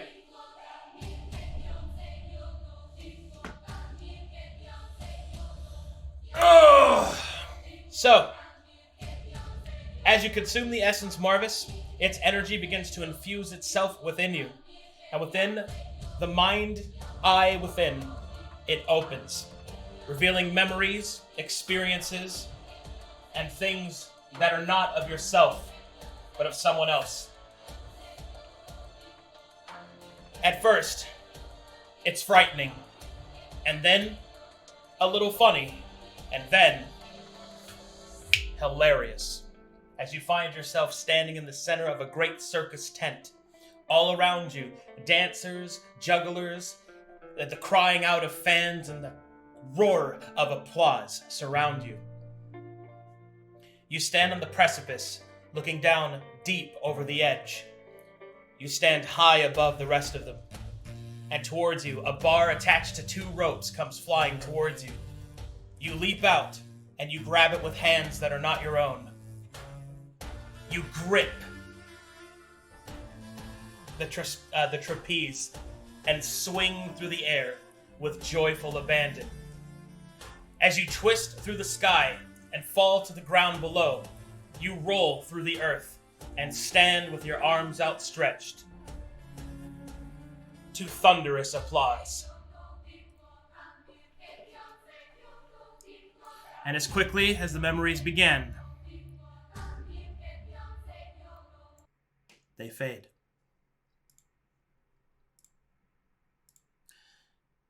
Congratulations. You have revealed your revelation. And your revelation is the empowered performer. Oh. Your method of art? Blood. That's so cool! Oh. Trapeze artist.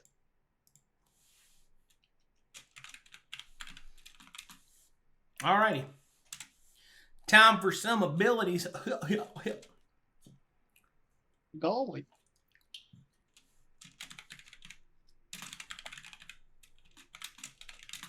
The loathsome dung eater took your item.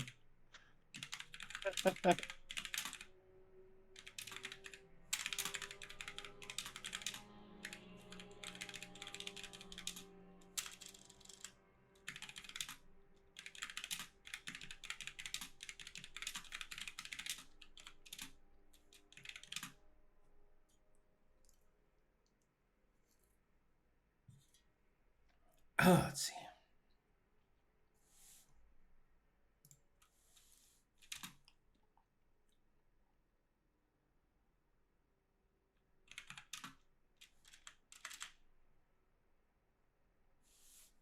Like as Marvus comes through, you just hear him like cackling. It's like that was funny. What exactly happened?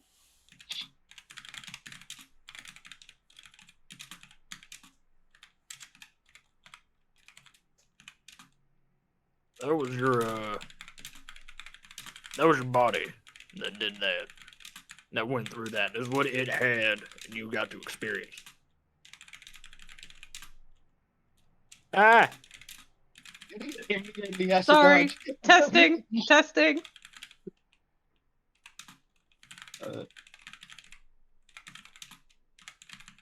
That's a massive range. Holy shit. Did I succeed?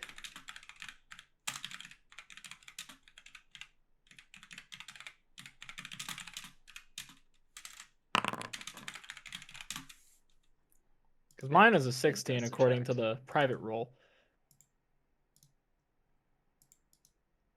Holy shit.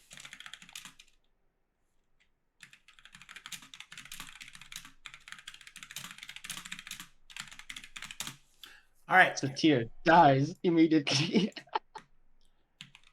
here we go. Bruh. Oh shit! I killed his tongue. I'm so sorry. Sorry. I was testing. Sorry. We'll deal Wow, with that later. you really killed Satyr. You thought it was that easy. You only had 25 health? Oh my god.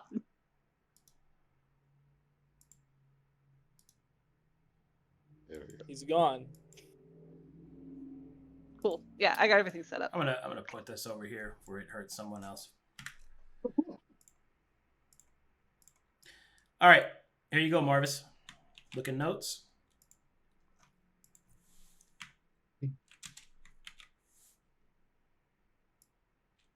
Your ability is Grand Finale. It is a passive. If you are the last conscious member of the party, you automatically gain haste, fast dealing 10, and a critical threshold of 16 to 20. This lasts until you are unconscious or if an ally becomes conscious. If an ally becomes conscious, you are immediately incapacitated for 3 rounds. This ability can only trigger once per combat. Yo, Oh god. that's so sick. That's so good for your character too, since you're such a beef tank. God, this is so good. 16 to 20. My god. That's only if you're the last one standing.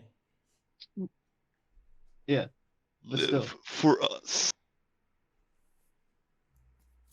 Man. That's hype. Meaning, whenever we roll a 20 on our critical, our death saving throw, it becomes immediately less hype for Frosty. I mean, you know, it's part of the plan, I guess.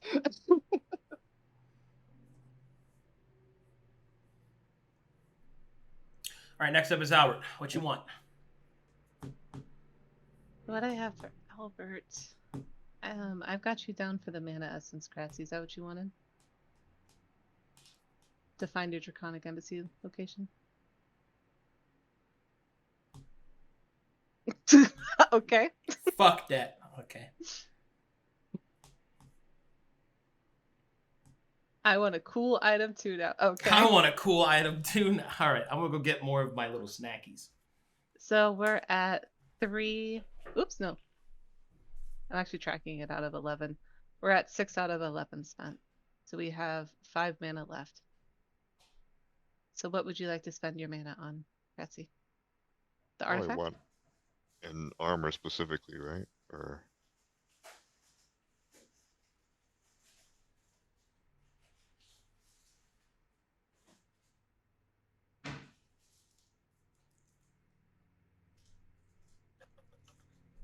The armor that you're going to be getting is most likely going to be 5 burden if you get another thing for armor. But where we're currently at is I don't have burden. Evelyn, does Evelyn have burden? not with the weapon, no. Sabeiro doesn't have burden, and pending what Marvus wants to do, if you get an item, you will also have no burden, which is I don't want to put you in the position of where you can't get a cool item because of that, but just be conscious of you won't be able to clash. We now have 3 people who can't. Yeah, I'll probably, like, seeing how things are, probably just get, or just, if it's fine with everyone, just get, like, an armor and a weapon instead of an artifact.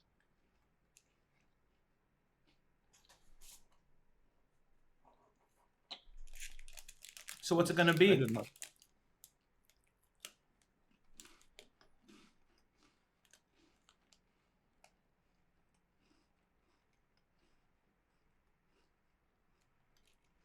He wants an artifact for dragon. Like, okay, I'll put that on my list. 1. Yeah, I bet he does. Albert.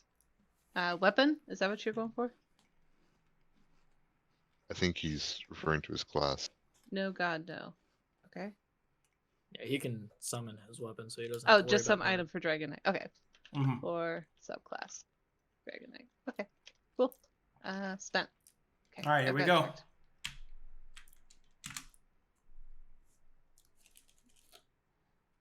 Grand finale's so sick, dude.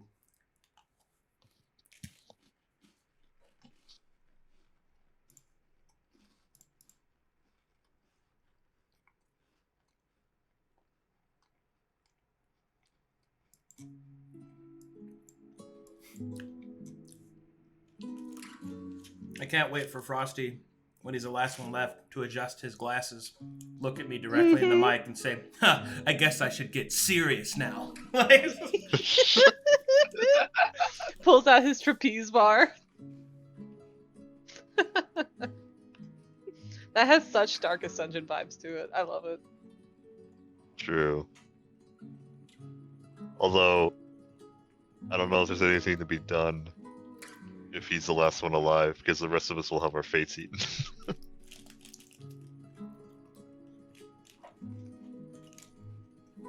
Yeah, how's he gonna collect his paycheck?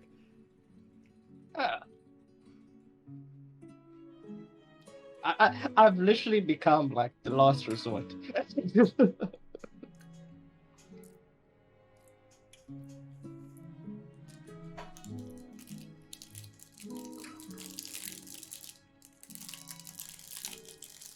Sorry, I'm so hungry.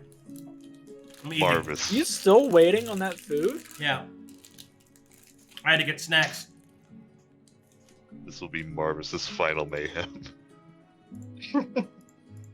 Final Marvins. I want to Gosh, see the more heroes go Marvus. into the Shadow Realm. I'm like halfway.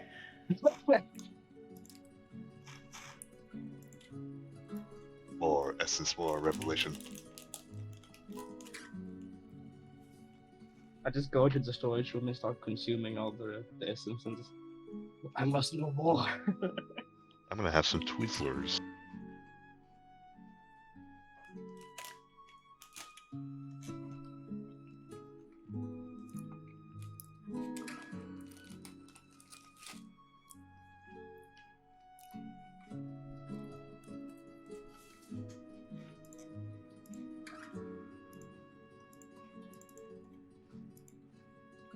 Arcadum, the effect of fireball that ignites flammable objects in the area, was that going to apply? Mm-mm. Now you freeze water. Okay. It freezes. Freezable objects? Yep. Let me find a way to put that. Yep. Freeze freezable objects, such as, water, people's financial accounts, romances. All things applicable to me. Perfect! Life imitates art, right? Life imitates art. Screams into the sucking sky. Yeah! Alright, let's roll your shit, Albert. Laughs and frozen assets. Oh, Jesus.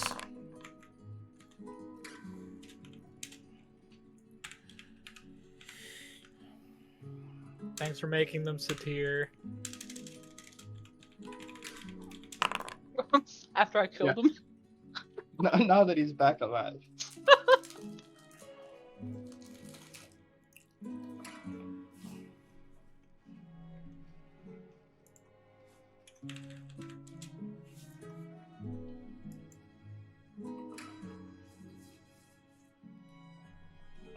Speaking in Morse code. Well, this reminds me when Lolly didn't take me serious when I said, "Don't do that, you'll go to the Shadow Realm." I thought you were joking. That was... And she That was actually went to the Shadow Realm.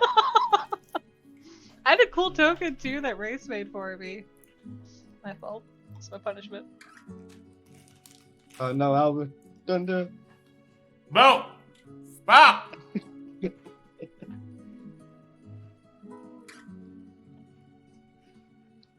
I live here now. I'm thinner. I lost some weight. Oh my god, guys, stop! I have to,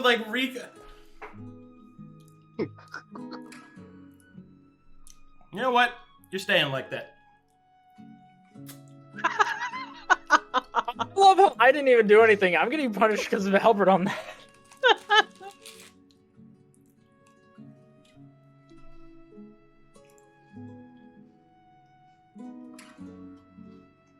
Now we gotta change the thumbnail, make it anatomically correct.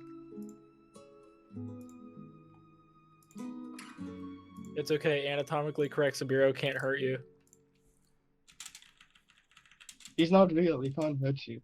Meanwhile, Man, I can't believe I rolled a bow. Are you kidding me? Oh my god. This is gonna be our third bow, guys. Hey, you know that thing that we should totally use? Not that we have, like, frost bolts that we can fire from the back line or anything. Here's a bow.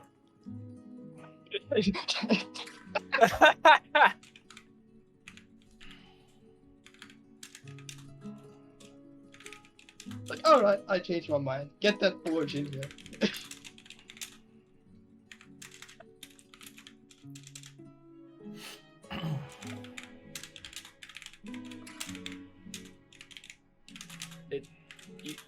The summon weapon thing is from you originally being fateless.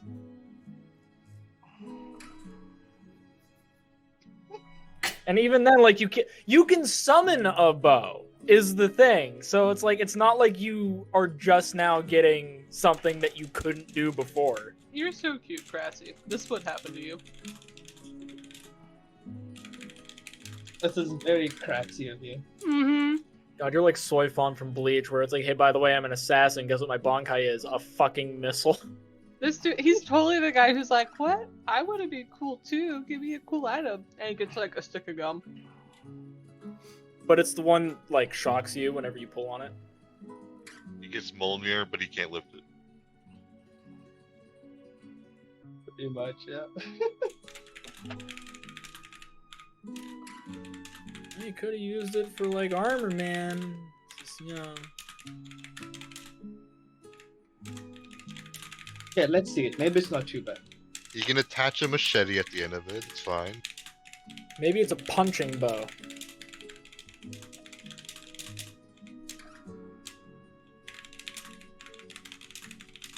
Melee combat bow. Just has like spikes on each end. Here's the thing that you should take into consideration. You can fly, which means you're difficult to hit. You having a ranged weapon's good. So, like, this should not be taken as, like, oh, my windfall didn't come through, guys. That probably is 5 burden good. I mean, mine, like, allows me to be a powerhouse in combat. Like, that's 5 rounds worth of shit.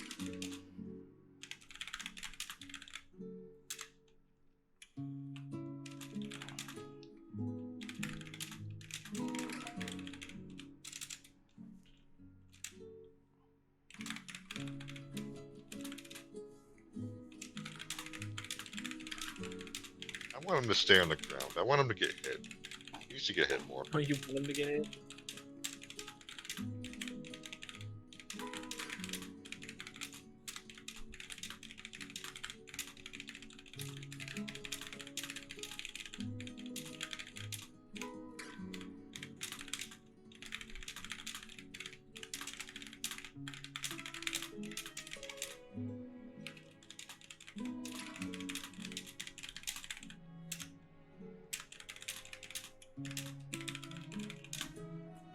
Okay.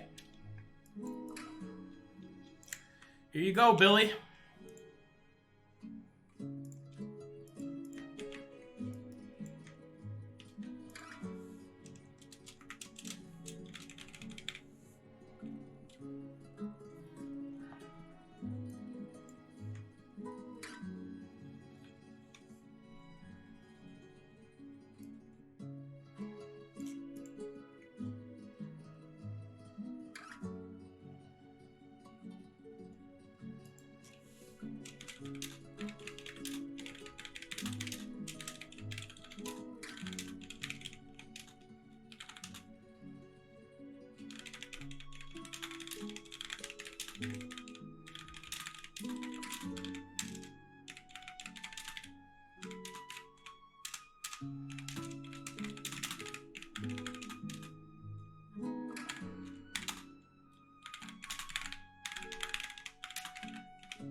Boom.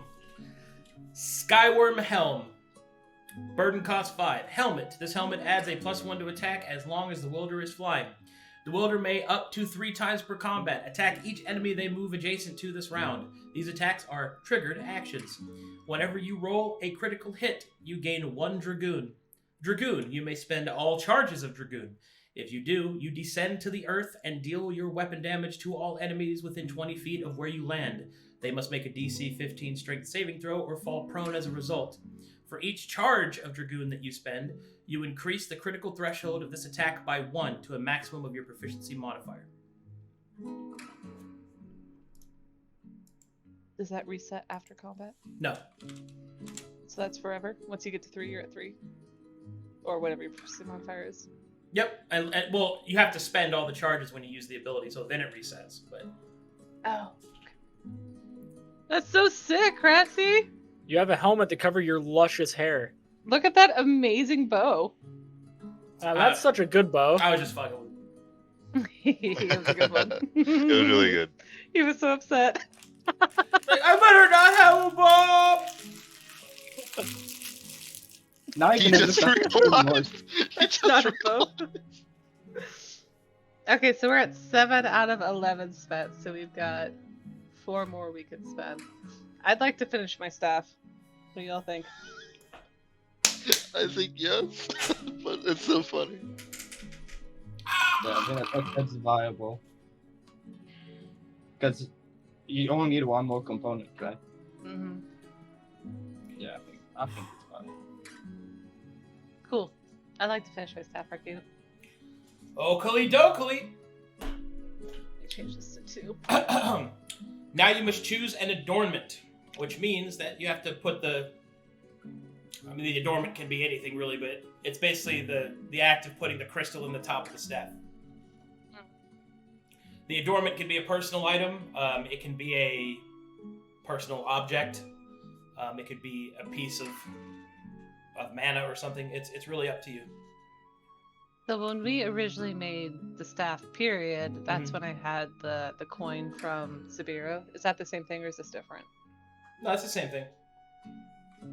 So what I'd like to do, tell me if I can do this. She has this little frosted figurine, ice figurine of an owl. Which is from her past life. Can I use that? Yeah. Cool. That, please. Okay.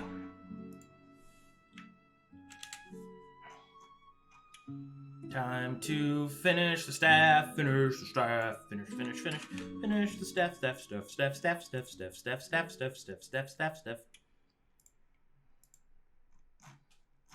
All right.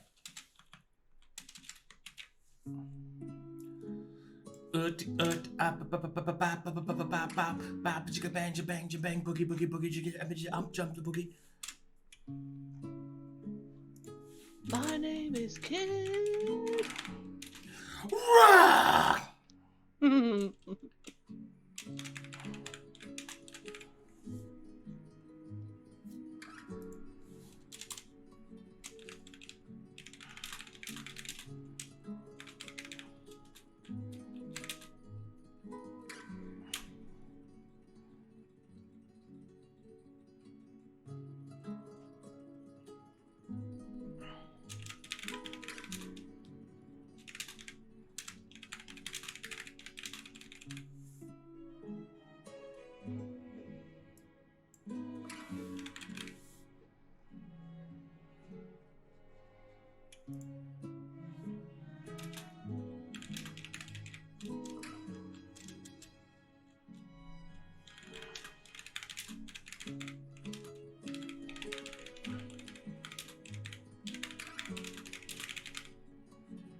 All right. You have now completed your Taladonic staff. Eat.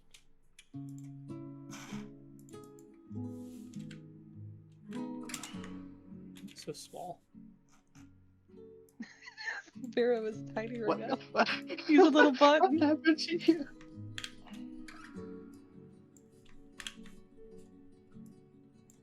What you would have done to my boy?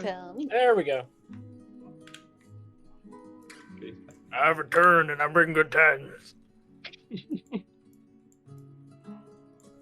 Got a room, ain't that bad? Bring a light next to me.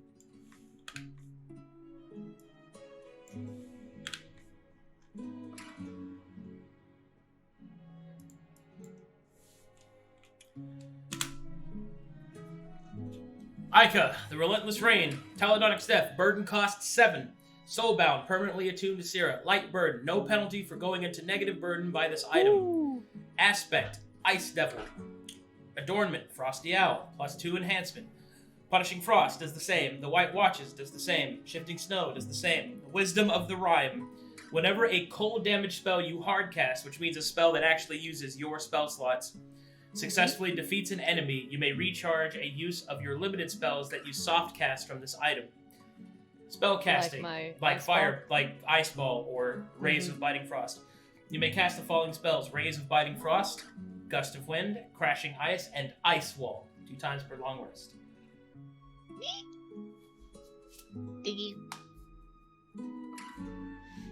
Very nice. Nice. That comes with something else as well. Because you have your staff, you are now no longer an aspirant.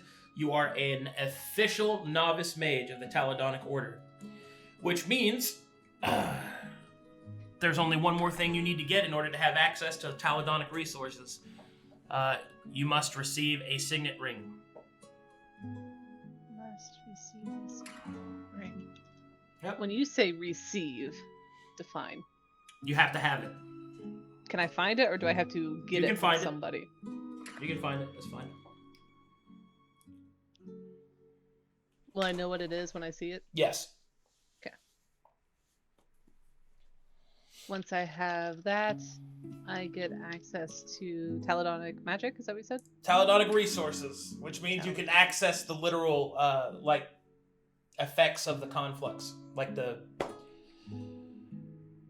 actual vessel itself. Oh my. Yeah. Does Valis know what a signet ring is? Yes. He has one. How does he feel about Sera getting one? Because he was always cautious about giving her staff.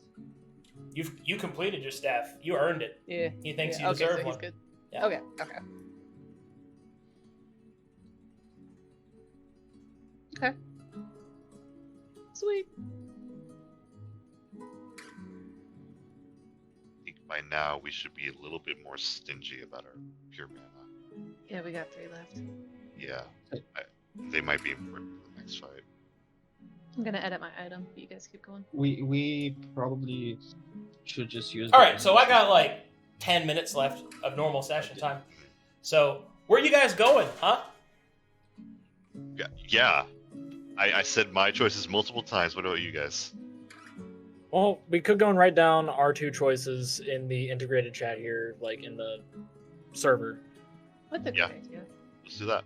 And then, because like, yeah, we'll do it like in the game, so that it's like available for Arcadum to look at via Foundry and get all that shit ready. Oh, over here? Yeah. Here? Correct. Okay. Because then also chat can see it. Yeah, let's do it that way. Yep, right 2. The Alright. first one being the one that you want the most, second one being tertiary, like your secondary option. Got it. Only option for thought.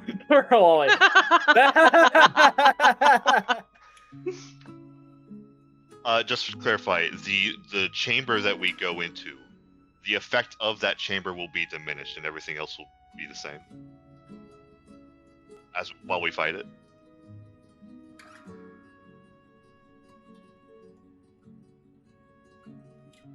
I'm sorry, what? If we go to, say, the glyph chamber, does that mean all of their defense will be reduced in that fight? So, whichever one that you choose, all effects associated with that is diminished, and if completed, removed. Okay. That is very important because that changes my priorities. Which point, whatever we have the majority of, are you all fine with whatever outcome that may be? We're voting. So yeah. All right. That's why. Never- All right. Don't post them yet. We wait till everybody types them in, then we all hit enter so Right. that there's no choice bias. Yeah. So everybody have them typed in? I'm typing. Type in what you want.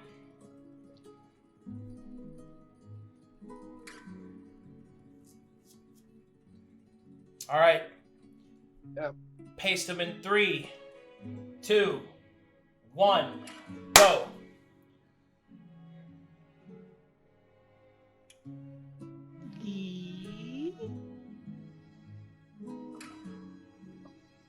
Uh-oh. Long way. Wait. All in What? storage, all in lawn mowing, all in lolly.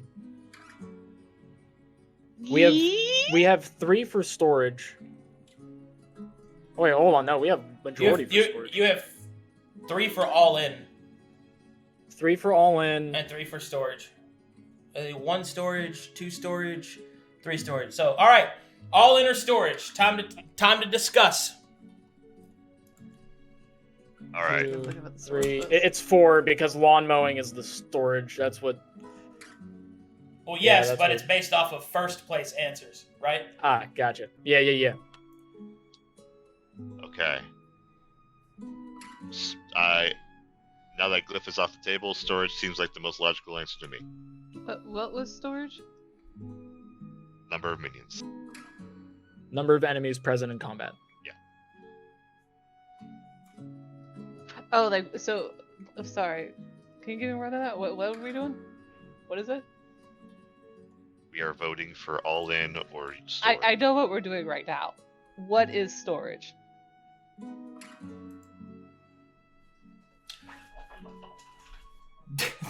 Do you guys know what you're voting on? Yeah, Well, I don't- storage, Yes. storage Yeah. is the reserves, and it's basically giving like more enemies per encounter in this situation, if I'm not mistaken. That's correct. So what are we fighting there? Are we fighting a whole bunch of dudes? We're fighting a lot of enemies. Okay, so we're fighting a bunch of dudes, so then there's not all those dudes to fight in the Primus fight for other people. Yes. And in other sections as well. Yes. I Yeah. see. Okay.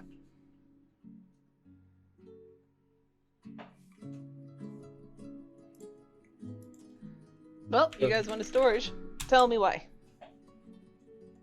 Diminishing the amount of enemies would be nice, especially if we're going against a boss because of a boss. Like if we were to choose all in and not go to the storage, there would be minions in that fight who are already going to be having buffs from the other areas. And fighting a boss on top of micromanaging the minions is an arduous, tedious, and slog of a task. Meanwhile, if we were to just go for the straight minion option, we're diminishing the amount of minions that we would have to fight, basically the little guys. Even though they already have buffs from the other areas, we can eventually diminish the amount. And if it turns out to be the case, which even though that as a player, I hope it's not the case, but as a character, I don't even know that anybody's heading towards Primus. But anybody heading towards Primus, if they were to fail, hopefully they soften them up enough for us to be able to go in if we were to complete it. Because they decided to choose before anybody else did. There's a chance that everybody might go to it, or there's a chance that, well, everybody remaining might go to it, or there's a chance that they will fail, he'll be softened up, and we can go in. Evelyn does That- not want to be a That martyr. was a lot of wanting to go after Primus after other people failed against going to him. Because there's a high chance they're going to fail. This is nothing against like those players. It's just it's going to be a very hard fight, and it's a very realistic option on that part.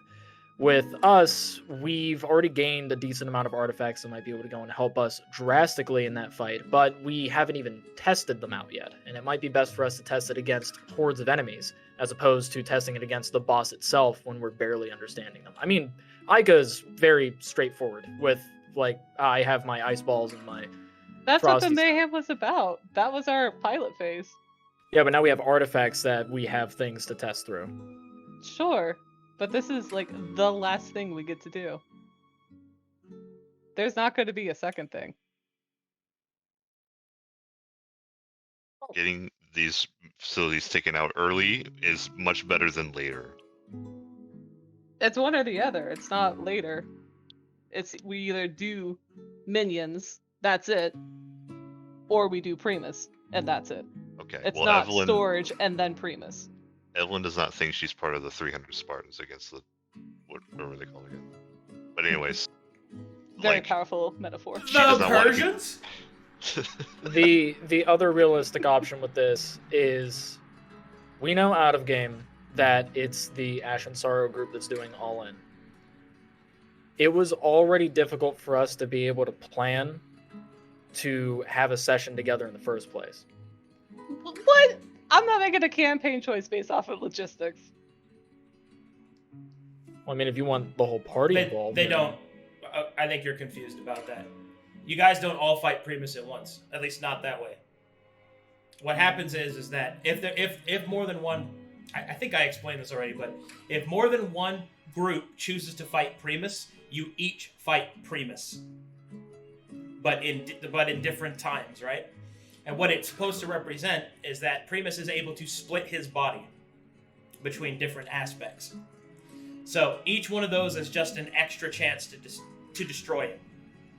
So if we weekend Model 2 of Primus, that would actually help. No interaction of any kind like that. Okay. It's Could you literally give us like an example? Is it the exact same boss fight for everybody, Correct. or do we have like a different version negative. of him? It's the exact same boss fight for each group that fights him, and if any group defeats him, then it disables all the fights, and victory is for those that stand for Conflux. Okay. Multiple groups choosing to fight Primus is literally just another chance to win, because it's Okay. they get to just fight him. Okay, so one group defeating their version of Primus doesn't. Oh, that's kind of a bummer. That would be cool. Okay. I Well, understand. it's also a logistical nightmare to get that many people to fight at the same Sure. time. And I would No, I rather, don't- and I would rather actually run the game than pretend that we might. Be able to. I was thinking about it as like certain abilities of his separate out into the other bodies. That is not the case, because he's able to copy himself. So Okay. Nooya, you were gonna say something about the storage? I feel like that's even less reason for us to go. Like, if it was just us, like, say we were the last ones, then we'd be like, well, it has to be us. Nobody else can do it. Then yes, obviously we go for Primus. But we know we're not the only ones. We know what would be the benefit of us all is to kill Primus. We all want to kill Primus. We don't have to do it directly. We just have to weaken him, and then he'll die eventually. And we may even finish him off later on if none of us can. actually, you don't know that in character. This isn't, yeah, that's not in character. But again, I stated that in character, Evelyn does not want to like bet against all odds that they might lose because they neglected to weaken their forces instead of going after them. We learned our lesson from fighting fucking Clara. She had, You did? yes, we went And after we her won? directly, and we didn't go to any other facility in the castle. And it turns out we were getting overwhelmed, and she was almost going to get away. I'm And sure then that we were has all nothing gonna to get do with die how we and then left get that door imprisoned. open, and then try to convince her we weren't assassins. I think you're confusing strategy with execution failure. Yes. But I mean, I'm not gonna Yeah, sugarcoat it. That's what you decided to do was the biggest risk, but it didn't fail because it was the biggest risk. It failed because of execution difficulties. yeah. I feel We've like it's learned pointless from. to go Mhm, after the mhm. biggest risk. A tried and true strategy. Also, most of the bosses that we have fought have been in a weak. At least the bigger ones were weakened. Unspeaker Queen was weakened. Mayhem was weakened. It's a great thing another group's weakening it then. Exactly. So, well, it's not affecting our fight if we go as well. That's the problem. What? What do you mean? Like, okay, so if everybody's going in and fighting Primus, we'll just go and say, like, it's our group and Ash and Sara, we're fighting Primus. And they deal damage to the Primus. Is ours also going to be damaged in the same way? Or not? Doesn't sound like it because they're copies. Like they're two different versions of it, so to speak, from my understanding. Okay, because that's how it sounds like to me. So, I guess I'll go over it one more time. If two groups decide, or three, whatever, decide to fight Primus, right? Each one of those groups has the opportunity to damage Primus, to hurt Primus, to defeat Primus.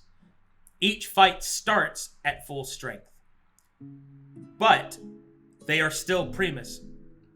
So, because there are aspects of the fight that I can't reveal ahead of time because they're spoilery, all I can tell you is that you are all fighting Primus at the same time, but you are all fighting your own Primus. Both things are true. Each one fights on their own merits based off everything else that's happened, but that doesn't mean that victory of some kind in one does not affect across all fights. In fact, that's already been demonstrated by completing the other sides of the mission. So if you complete one of the other aspects or even attempt one of the other aspects, then all the things that are linked to those abilities are diminished or removed. Fighting Primus. All right, I guess I'll just give one example. Let's say you clashed Primus and you removed an ability. The other Primus wouldn't get to use it anymore. Things like that. That is what I have. I didn't want to tip my hand, but that's kind of the interaction there is. It isn't that you're all fighting the same hit point pool. You're all fighting the same boss fight, but victories in one fight can carry over to another fight. Oh, that's so cool! But, that being said, you will still have to fight him at whatever strength that he is at when you encounter him. Do it.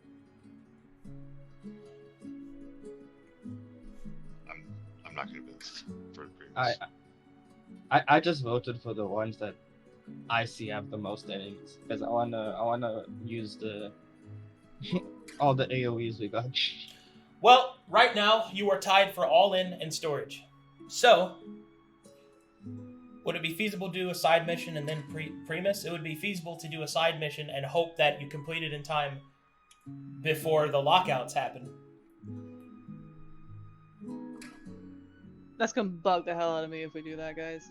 If we're gonna do a side mission, we're doing a side mission, and I need to accept that we won't get to Primus. If we go into a side mission, and I am hoping the entire time we can rush it and get to Primus, and that doesn't happen, I'm going to be so disappointed. So I do not want to set up that mental expectation that if we do a side mission, Primus happens. Lockout meaning that you run out of time. Lockout meaning Primus is defeated and everybody wins, hooray! Or Ash and Sorrow fails and Primus moves forward in his plan, and then some opportunities that were there are no longer there. There's a lot of stuff that you guys are trying to plan around that I can't tell you because you don't know. It all comes down to this right here.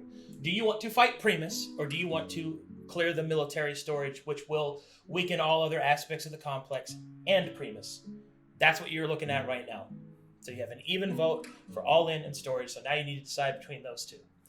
I don't care which one you do, because I want you to pick the thing as a party. I can tell you that both are going to be challenging. So, that's the best I can give you. I feel so strongly about Primus is because there's no consistency.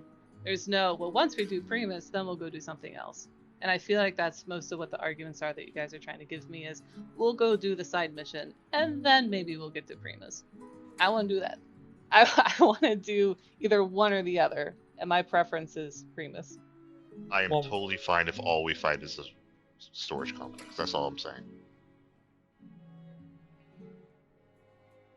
I'm totally content with that. It's going to be so hard, and so will Primus. I just personally don't want to deal with big boss fight with buffed up minions. I during actually boss really fight. do, because I could then use their dead bodies to summon my devils. So it will be nice to have little minions around. that I Do could that gut and murder. Both, though. I couldn't do mini it with the symbols. mayhem because it was just the mayhem. I'm ready with my vote. Yeah, so let's move on to Frosty. What's large? Wow, that's true chaos. Oh shit! He's I- just Like I really don't care between the two choices because I feel like both of them I'll enjoy. So All right, I'm ready. Cratzzy, did you have give it to the anything? dice.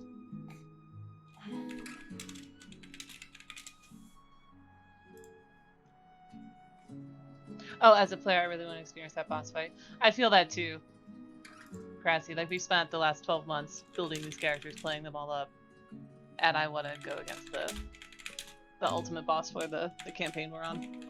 The world that we're on, I should say.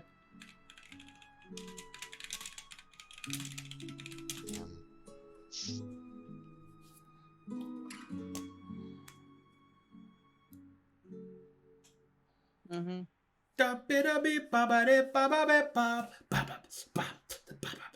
Yeah, it's the ascent of everything we've been working towards. Lolly, I hope you're not disappointed if it ends up being storage. Oh, you know I'm gonna be, baby. Oh man. I meant what I said by it's been a year of building towards this, and instead of going to the top, we're going around the side. I don't know why you're not convinced Arcadum can make it a fantastic finale no matter which we choose. I think it'd all be fun, but we've spent all of this not doing the thing. We didn't go to the Taladon Towers. We didn't do Dane's Manor. There's so many like hard things that we were like, hey, should we do that? Nah, side turn. And we're about to do it again.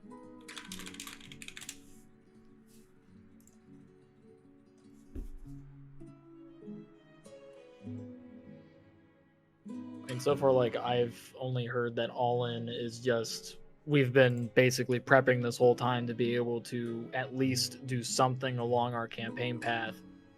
And this is basically it. And on top of that, it's, oh, this is Big Boss. Let's go and fight Big Boss. Mm-hmm. I've spent a lot of time and effort building my character. I know you guys have too. I think we have really good synergy as a party. I think we've tried out a lot of different strategies. I like fighting, accomplishing something, and winning. That to me sounds like I could do all three in the storage. But also Satir, the fight as well, but just not as much likely chance. Because it's the big boss. I think we're understating how hard it's probably going to be with all the upgrades still available. Because that's something that I will mention.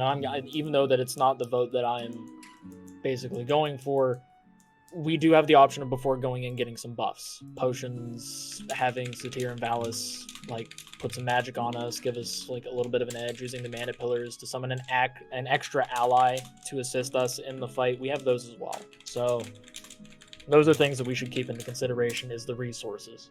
Because I've been waiting for somebody to say whether or not like there's resources that we can utilize in the fight, but I haven't heard that, so I'm gonna be the one to say it. Dude, what if we hard stomp that the, facility? The only thing that I have to say, and remember, I don't care what you choose. I think that it is very odd that you presume that if you couldn't handle Primus with all of his extra buffs, what makes you think you can handle the military storage with all its extra buffs? Because it has all the same buffs he does. And Arcade wouldn't give us the option if it was impossible. He just wouldn't. It's possible, so let's do it. My question is only of your logic, because your logic doesn't make sense to me. It provides a diminishment of that the moment that we're in there. That's really all there is. Correct. To it. But so does fighting the boss. That's what we The just boss learned. does not provide a diminishment. Yes, it does. Fighting Primus does not provide an immediate diminishment, but diminishments could be achieved throughout the combat.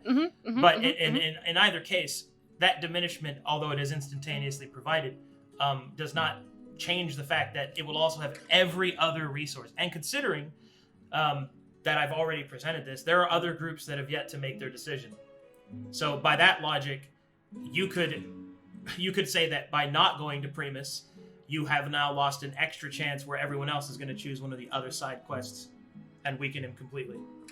Where perhaps your efforts as being a party that's played the longest would have a greater advantage to actually fight him. I don't know. I think because I don't care.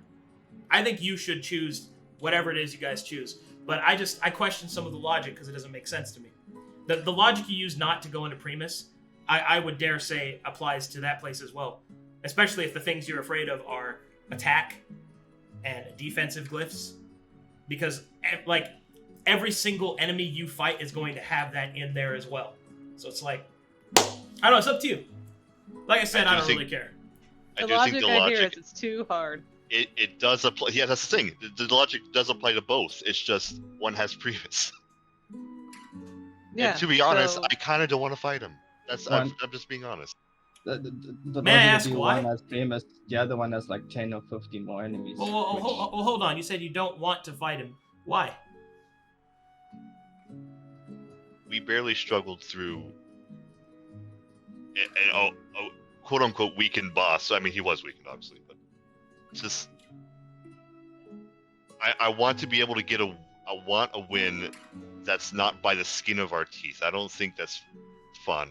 Well, no matter what, because right. it's a boss fight, we will have it by the skin of our teeth every single time. Like that is the gist of it, unless like we play absolutely perfect.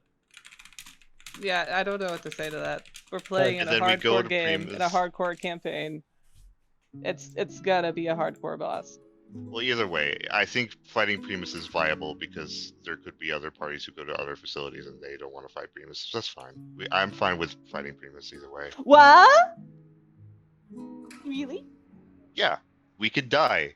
I'm fine. We could die walking in the street tomorrow. That's not a silly thing at all. We can't TPK That on the way that there. is hilarious, but not quite applicable. No. At the end of the day, everyone wants to live, and so do I. I like my character. I like having lived let's this kill entire Primus thing. so then we could live after that. It's kind of different, but okay.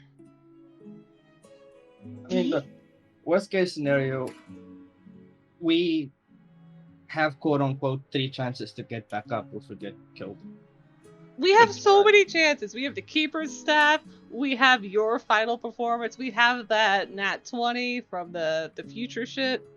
We have a lot of ways to stay alive that we haven't even had to explore because I disagree with you, Nooya. I think those fights, yes, they were hard, but for me, they were not down to the complete wire. We still had a whole bunch of other options. I haven't even brought all the devil shit into the board yet. So that's where I want to go, is to have that fight where I can actually play the full 360 degrees of my character.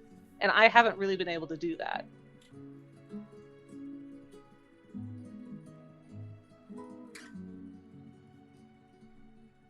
By the way, Nooya, I do have to like who all is for storage as of right. I just want to go and hear the people that are for storage real quick. Me. You. I also put storage in, all in storage. So all in and storage for you. You also Alright, rolled wait, up. you So- point though. Look, So- I'm on both ends. I could go either way. So here's the fun part. Here's the fun part. There was one thing that convinced me to all in. We were the first. We earned it. Oh, what? You didn't think we earned it before?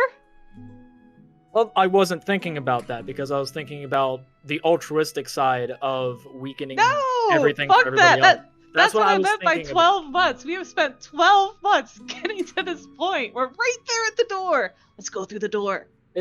I typically don't think about things that way. I think about like at large for everyone else. I don't think typically within the party. I like to think about the effects that our party can have, and I don't really think about it towards the boss itself. Because obviously defeating the boss saves everything. Here's the thing. Like I feel as if like this is our campaign's birthright too, guys. Yes! Yes! So No! I'm switching my vote to all in. Woo! This is all very inspiring, but the thing I'm worried about is that we are very prone to mistakes, and we obviously will take every effort not to make tequila for everybody. Every party is prone to mistakes. Nobody I'm so is perfect. excited. Now, because I at least have an in-game reason, and it's because of what fucking Cratzzy went and put. Because he's wanting to go. Sabeiro's job, his main thing that he wants to do is send his ass home. He can't fucking do that if he wants to go fight the big angel asshole. So I'm going to fight the biblically accurate piece of shit that's in the middle of this place and running it into the ground. The angel menace must be stopped. And also it's thematically appropriate for Sera to be there anyway because, hey, angel, devil, ha ha ha ha ha. Yes, I will eat it. I'm formulating my own things to be able to get me in the mindset of it. So far it's a party-wide vote, but I do agree with like you having your in-game and out-of-game reasoning. So what? We're kind of like a Suicide Squad. Are we some kind of smacks lips squad? Well, actually, I rescind. If I could speak Harley Quinn. If only for the morals and No. the storyline. Molly, you get to be Captain Boomerang. I don't even know who that is. Wait, let me Google. Let's go, dude. Captain Listen, Boomerang. okay, old talk, when hero clicks were a thing, fucking Captain Boomerang was actually a really good unit to have. My brain is overclocked because I want to go with a tactical approach, but everyone's saying, oh, "Let's go fight him," and I'm like, Yeah! "That sounds fun. That sounds great. Let's fight the big bad that we've all been training and fighting our lives for. Let's do it." So in the end, I'll just leave it up to the democracy. Then we can just go fight Primus. Let's do it. I mean, that is why I asked, like in the beginning, are we fine with whatever result right, we end up with? Let's make it official. Go to the chat. Type in your selection between military storage and Primus. Ready, count me down. 3, Don't fucking say that. 2, 1, go. So be Really, it. really browbeat me to that decision, but we're doing it, I guess.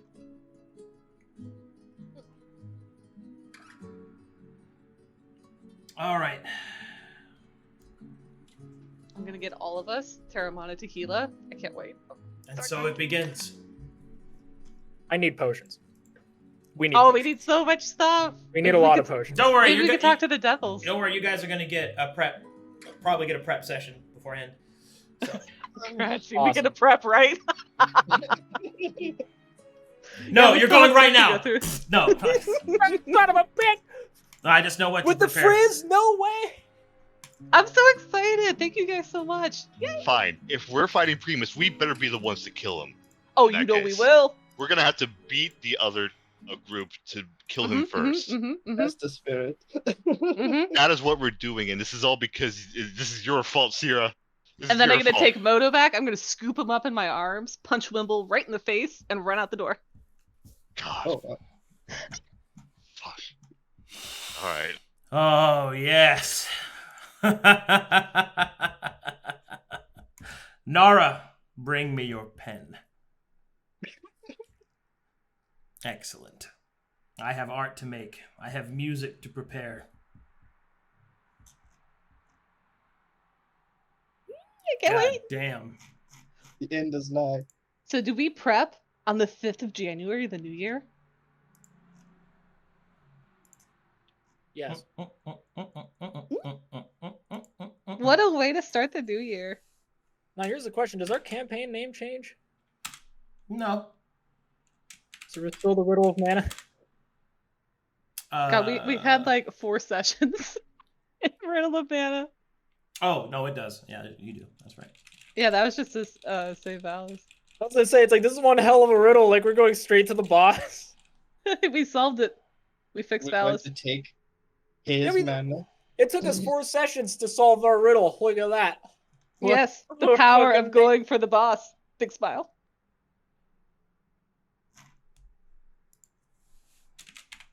Man. All right. Well, let me go see if there's any fan art. There isn't. Okay. Like literally nothing. Any gifted subs? Let's see. King Zumi, So- thanks for the 17 months. And Noah the Owl, thanks for the gifted sub to Pervy Sages. Wow. So much stuff happened.